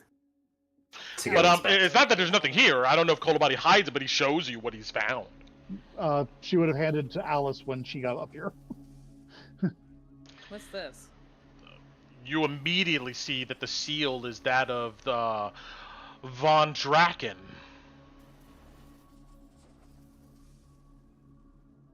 Oh. You mind if I hold on to this? Maybe we'll look at it when we settle down. It's like, yes, you and Torin will probably know best what this is. But Alice knows this might be like one of the important things, or it's just like to her, it's just a wax seal. If you can tell me what in the past would make you think this is important, like maybe somebody's told you something or something, then that we can proceed, or you know. Well, it's very distinctly different from No. the Von Kessel seal, right? Like the coat of arms Yes. from the Von Kessels. And as far as Alice knows, the Von Drakens haven't been in charge for what, 200 to 300 years? Yeah, a very long time. Roll me an insight. Alice, okay. I'm trying not to meta, but like Alice would know. Like I feel like something. Oh god damn it, Alice. That's pretty. You remember, I'll tell you this much. You remember sitting with Ansem Lang in the Skull and Sword Tavern, I believe. You're the Bark and Buzzard, and him talking about the different items of the Westamar Regalia. Alice will just be like, yeah, like you said, let's hold on to this. I don't know for sure, but that's the Von Draken seal, buddy. Not the Von Kessel. It's old. Whatever it is. We Loey. get upstairs, I can identify it. Yeah, you see Loey pop open the trap door that leads into what looks to be attic space, and let me get rid of the turn order here, and I'm just gonna move everybody here, but I'm gonna tell you what you see first, Loey.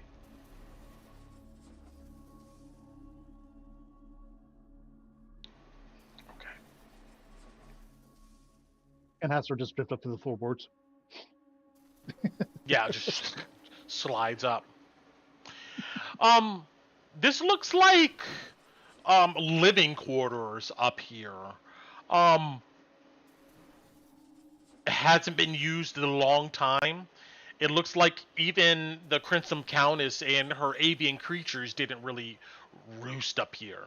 But it hasn't been cleaned. There's thick layers of dust almost all over everything here. You do see mounted on the wall, Loey, as you the first one to come up, there is a magically rendered picture. Let's see here.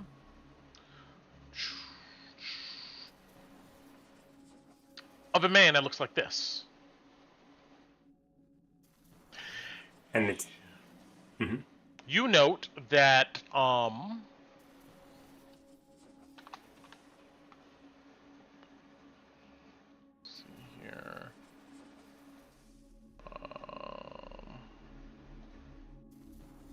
in this picture, he stands next to what looks to be a shaggy, pretty muscle-bound orc. He has his hands over the older man, and he smiles, while this Eggert Luke just stands there with a platonic look on his face. Are they both named in the picture? No. But, coming in here, I'm gonna say, even though Torrin is not here, he would immediately be like, that's Lord Grendel. Your father? He would nod, but he wouldn't say anything more.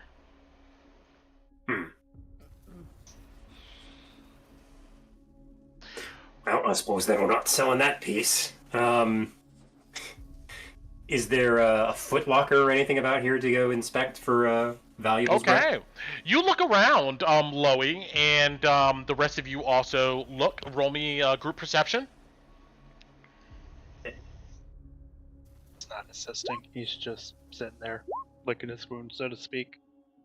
Yeah, Alice is apparently just looking at this wax seal. 20, 10, 17. Kalina, as you're meandering around this attic space, it looks to be the living quarters, probably of this clockwork, the clock tower master. You find a shelf and an old box. Inside of it, roll me a d6.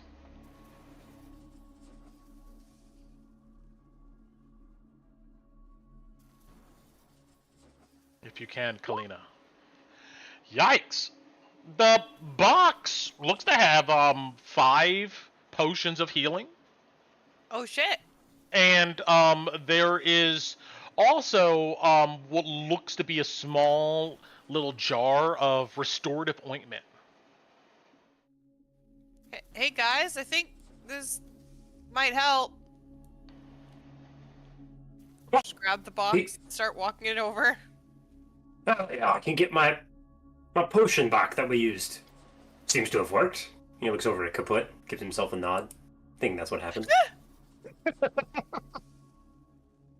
He takes a potion out of the crate. Tina just blinks at you. She doesn't say anything. She just blinks at Okay. you. You're like, okay. In the footlocker at the bed, you open it and you find inside there looks to be like mostly old paperwork and documents just stacked up in random.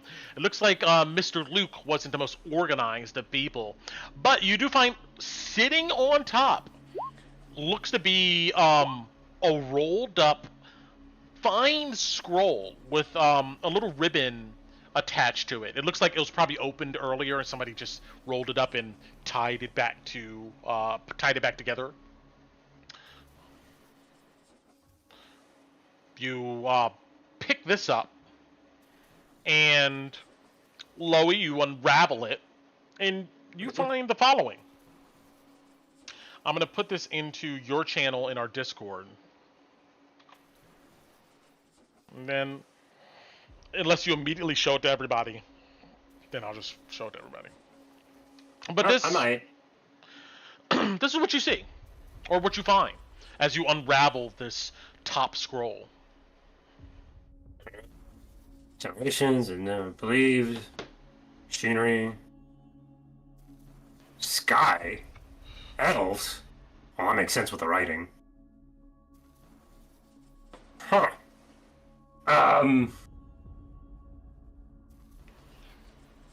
Inscrutable Tower too.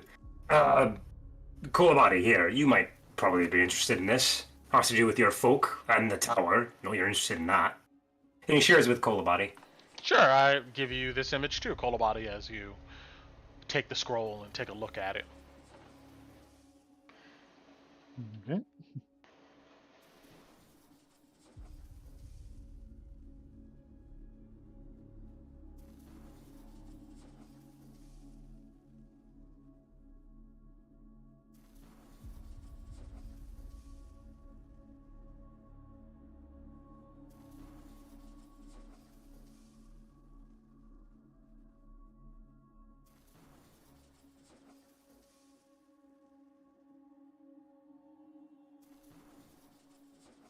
Who the hell is Adriana Modiera? I don't think we've heard that name before. Does that name ring a bell to anybody? She's the previous archmage of the tower. Oh! Huh.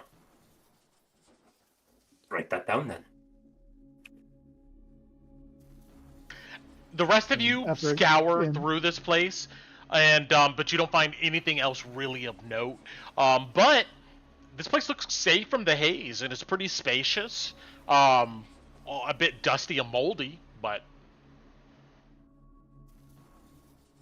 you know, nice. Do we want to rest before we let the lanterns so- go? So take a short rest and then send up a flare. a good Double idea. flare? Oh, either or. Well, I don't. If you think they're going to kick us out, Addy? If that's the case, then you're absolutely right. I don't think we should leave before we're ready. But he said we could stay No. here. No. I'm sorry, Ron. Didn't hear you. No, you're fine. No, Ron just said that. Kaput says he can't make it to Eckerman Sorry. right now. Okay. Okay. No, but we can Alright. rest. We can rest here. We don't have to go to Eckerman Mill, but Yeah, you look at the old windows, maybe smearing away the dirt and dust, and you see that the haze keeps a 30-foot kind of perimeter away from these upper stories, this space. Wait, Addy, do you think if we let off that flare, other people are going to show up and check it out and be curious? Is that what you're thinking?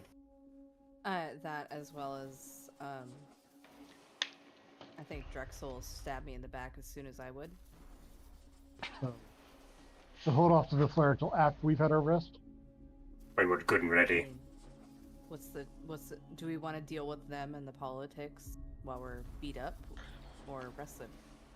No, I'd rather be strong. She's right. Lass is right. I say we wait. Okay. All right. In this case, Don't want to make the choice for everybody. It's just what I would do. I fully understand. In which case, before we do a long rest, Bondi's going to spend an hour doing some looking through her book of shadows, and then she's going to cast. Is there anything other than this fancy stamp we need to cast Identify on? No, nothing else. You sit down with it and put it in both of your hands, and What about the javelin? I'm sorry. Yeah, that. I gave it. Go for it. I'm sorry. Yeah, it's in Kaput's hands. Sorry. No, you're fine, Brian. I'm not trying to talk over you either. No, but I was just letting you know. Alice gave it to Kaput. If all of you smell like ozone coming from this javelin, it has a static energy if you touch it. It doesn't shock anybody else. But that looks like something that's probably magical, Kolobati. Okay, well, like I said, she spends an hour perusing her book to swap out a spell, and then she'll spend like 22 minutes on a couple castings of Identify. Understood. Okay. Wow. Well. Maki's taken that time. Yeah. I don't know if you do this, Brent. Mhm. But roll. Do you do where if you spend an hour, you get a 20 on a check? You do that? Mostly, I'm trying to have Alice do the history check on the time that's shown on the clock tower. Okay. Like while Bati's doing that, she would sit for an hour and just try to like That's fine. get. Yeah, that's what I'm asking. Okay. So, you guys sit up here and relax finally. Of course, being cautious, looking out the windows, making sure nothing else is coming. But after a good, 15, 20 minutes into Kolobati here, sitting at maybe the edge of the bed in the shadows, looking at these objects, you feel a bit more safe. Okay. Let me do this. 1 second.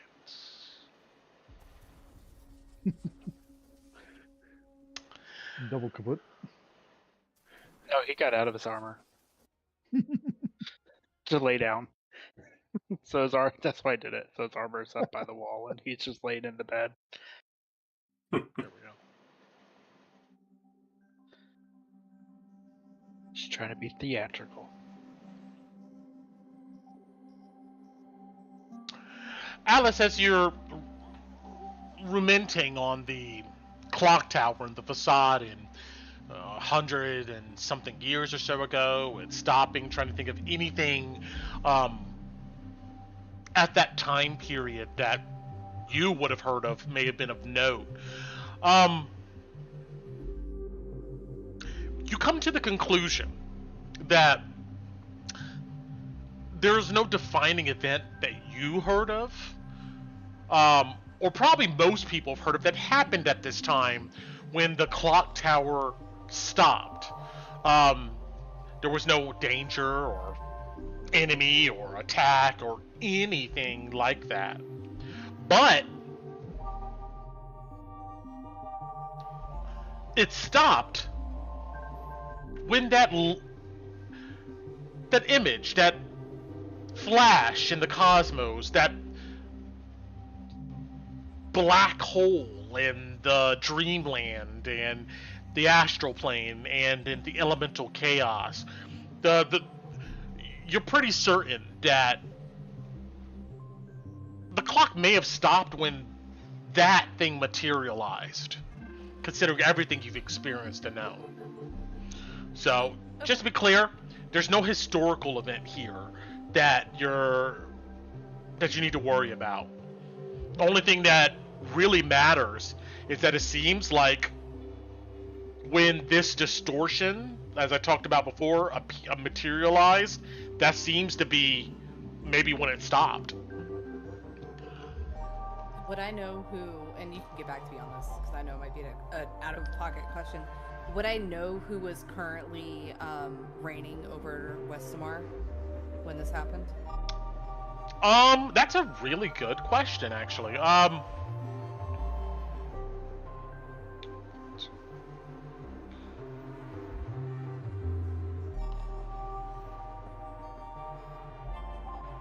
Obviously, it would still be a Von Kessel, but...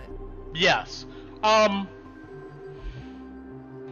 get back to you on that. I could look it up. Okay. Because I have it in my black books that I've been making forever, but yeah, but... I'll send you a message in my channel. Yeah, put it in your channel. Because that's a really good question for later on. Kolobati, as you guys, as players, already know, the javelin, it is a javelin of lightning.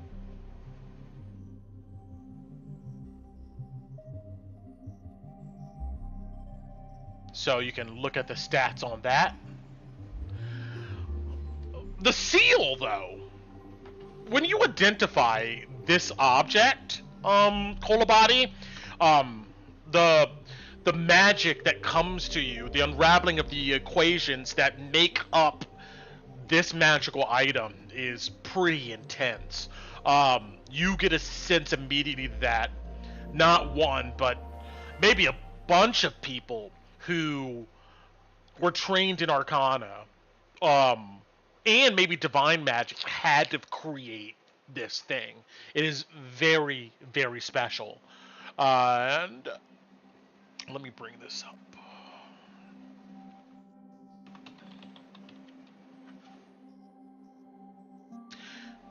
You identify, though, when you identify, it jogs your memory. The seal on it is that of the Von Drakens, giving you an indication that it was probably made during the Von Draken dynasty and just been carried out since then, probably like the crown and other regalia. Let's see.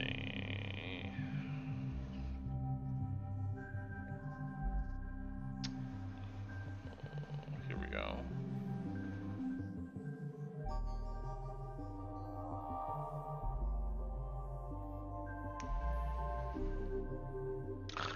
It is a seal of Drakkenheim, and you get a sense that this object,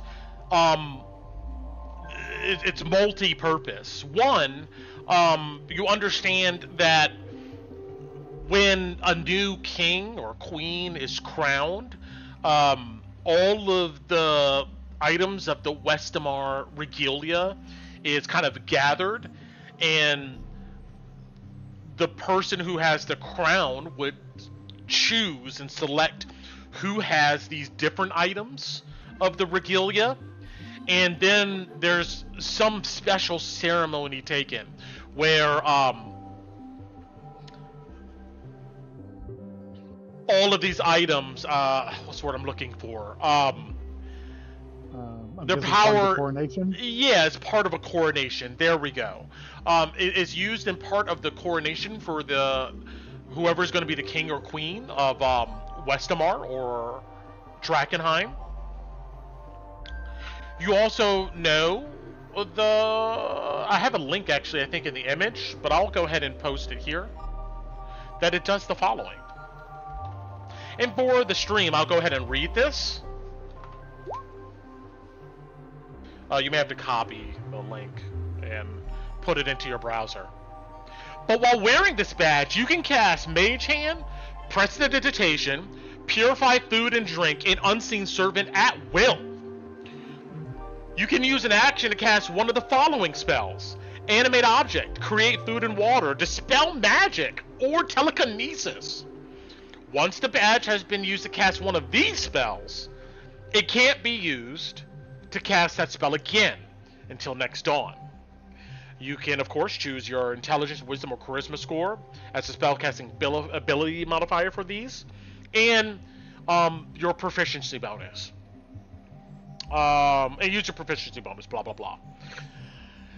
Even more interesting is that someone attuned to this item, the wall gargoyles and the tower dragons don't attack you. You can rebuke these guardians.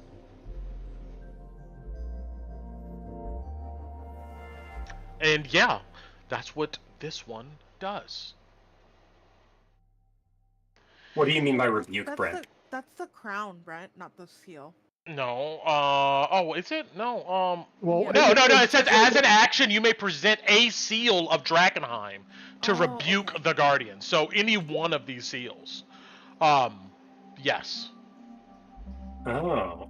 What does that mean by rebuke? They leave you alone? They go away? Yes. I think rebuke is sort of like a turn undead types. Yeah, that's what I would consider as they leave. They do not attack you. Yeah, that link took us to all the seals. Brent, It just so you did? know. Oh. Yeah. I didn't look at any of the other ones. I'm not looking at the rest of them. Yeah, you know, look, I'm not gonna go back and try to delete it. If you want to ruin it for yourself and like read them all, go for it. But if not, I would just close out of that. And this link here goes directly to it, the one I just posted. So sorry about that. But yeah.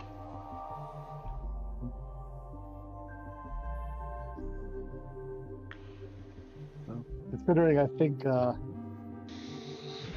is it Torn's dad, the steward?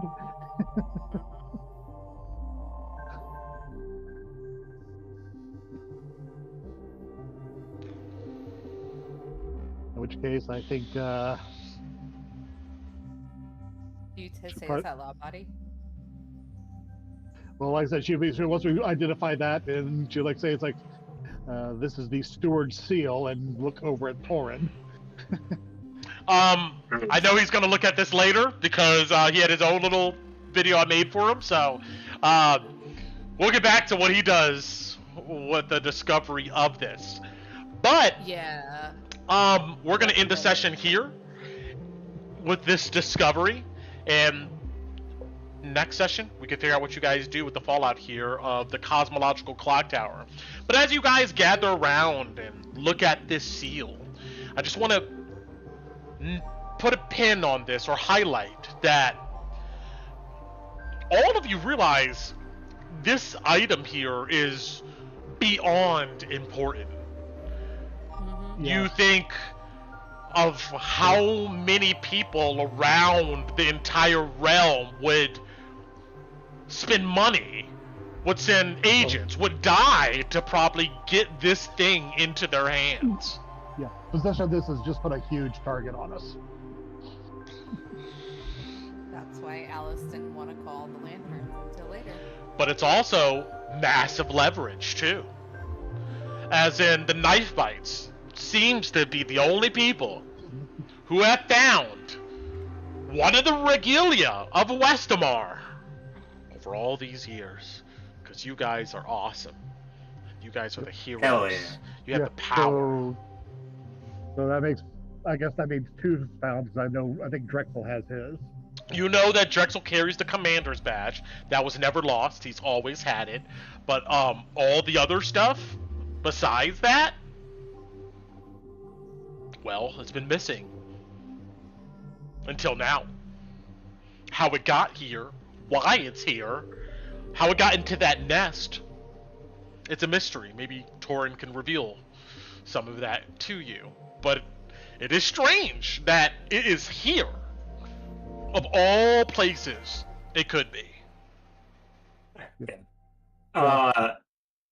Yeah, this Should is we? also. Yeah. Well, I guess I'll wait for Torin to come back and tell us what he knows. But this is also making me also wonder about that excavation out the base of the tower. True. Um, Yeah. You look out the back, you see a deep, dark pit that just goes into blackness. Back there. I'll also say this for the VOD. Next time, remember, guys, we got to split up all the loot because we got some potions and some magic items and stuff. We can figure that out next week. We Yeah, have a very just- heavy RP session next week. Oh yeah. Do we level up? So let's go to our sheet here, Level up. and let's Oh, see. hold on. No. Let's do it proper. I want to savor the moment. Real quick. So, let's see here. This would mean that Torin did complete his personal quest, right? Ooh. Which he gets bonuses for. Suspicious of you, Torin, to miss the fight. No, I'm joking.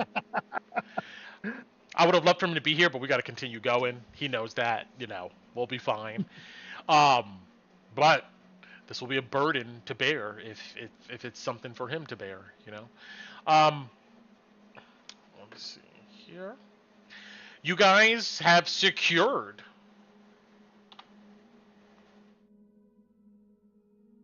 a base of operations.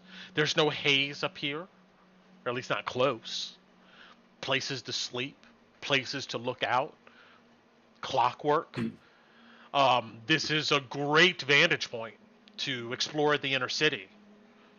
And maybe to not have to trek all the way back to Emberwood when trouble arises. So, with that being said, of course, guys, everybody levels up to 7 Yes. next session. So do you want us to wait until next session to level up? Or You want can us level to- it up over. Yeah, you could do it between sessions. That's fine. And another level may be coming back to back for you guys because, well, maybe we'll see. We're gonna see what happens with Ron. The beginning of next session here, and that will be interesting in itself. But good job, guys. You guys have done it. After a lot of hard work, moving through Drakkenheim, figuring this stuff out, you've made it finally to level 7. Congrats. Good job. Yay. Nobody died. Although I tried. I even tried with the rules to kill one of you guys, but I couldn't even get that. We appreciate you, Brent. Hey, like we said, technically you did kill someone because they did fail all 3 death saves. True. That is true. We just had to blow True. one of our huge resources to bring him back. That is true. That is true. But you guys Yeah, are awesome. money ain't Tinu had the cheap. diamond in the clutch. I could not take that away from her. Yeah, now we've got to go get another one though. When you get back, I have a few questions. Yeah, but good job, guys. One thing to go ahead and announce here is, let's see. Next week, I would not be available. We're going to have to cancel game. So the week after, on the 27th, we will come back. Yes. Yes. So, break, do all fun things. And we can ruminate. That'll give you time to level up character, all that good stuff. And yeah, so we're going to come back on the 27th. I will be going to a bonfire. So. Woohoo! Cool. Yes. Have fun. Yeah. It'll be Enjoy. a good time. Roasting some marshmallows. Taking Carter, my kid up there. And so, it's going to be a good time.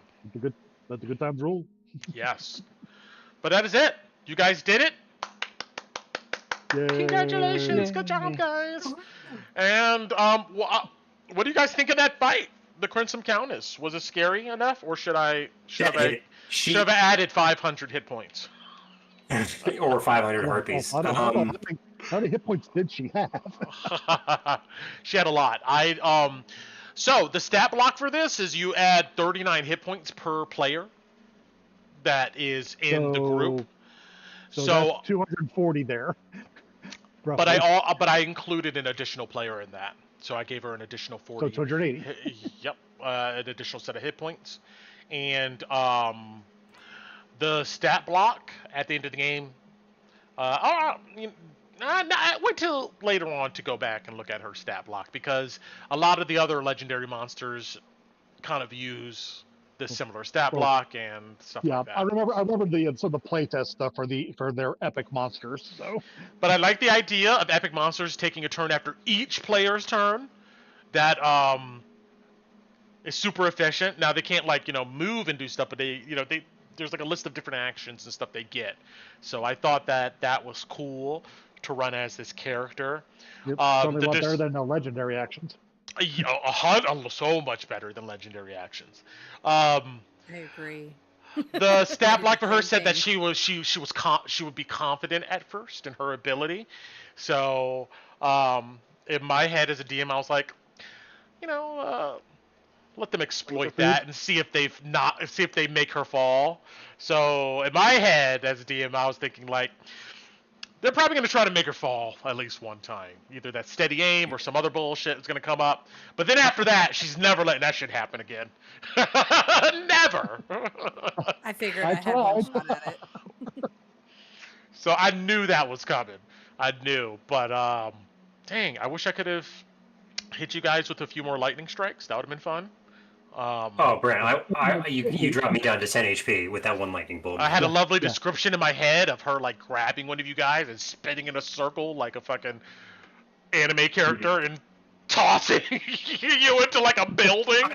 I mean, you got that almost with kaput.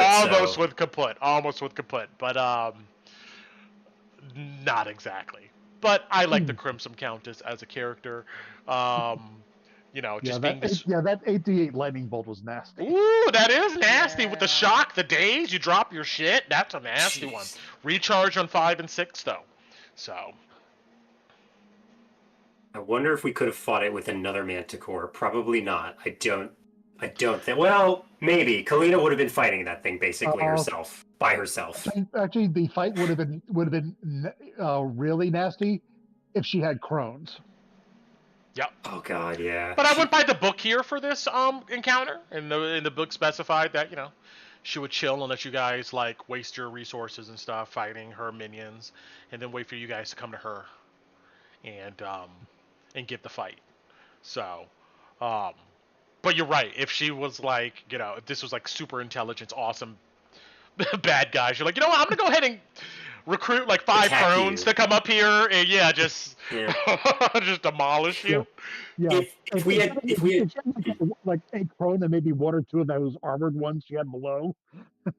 Yeah. If we had chosen to wait long enough, Brent, I bet you could have been like, at this point they have a lot more if you guys there. waited, if you kept waiting, it was going to be more creatures and more creatures up there. I started with one of the Manicore. And but if you guys are gonna like, I don't know, screw around after that or something, I was like, okay, well, she goes gets more shit.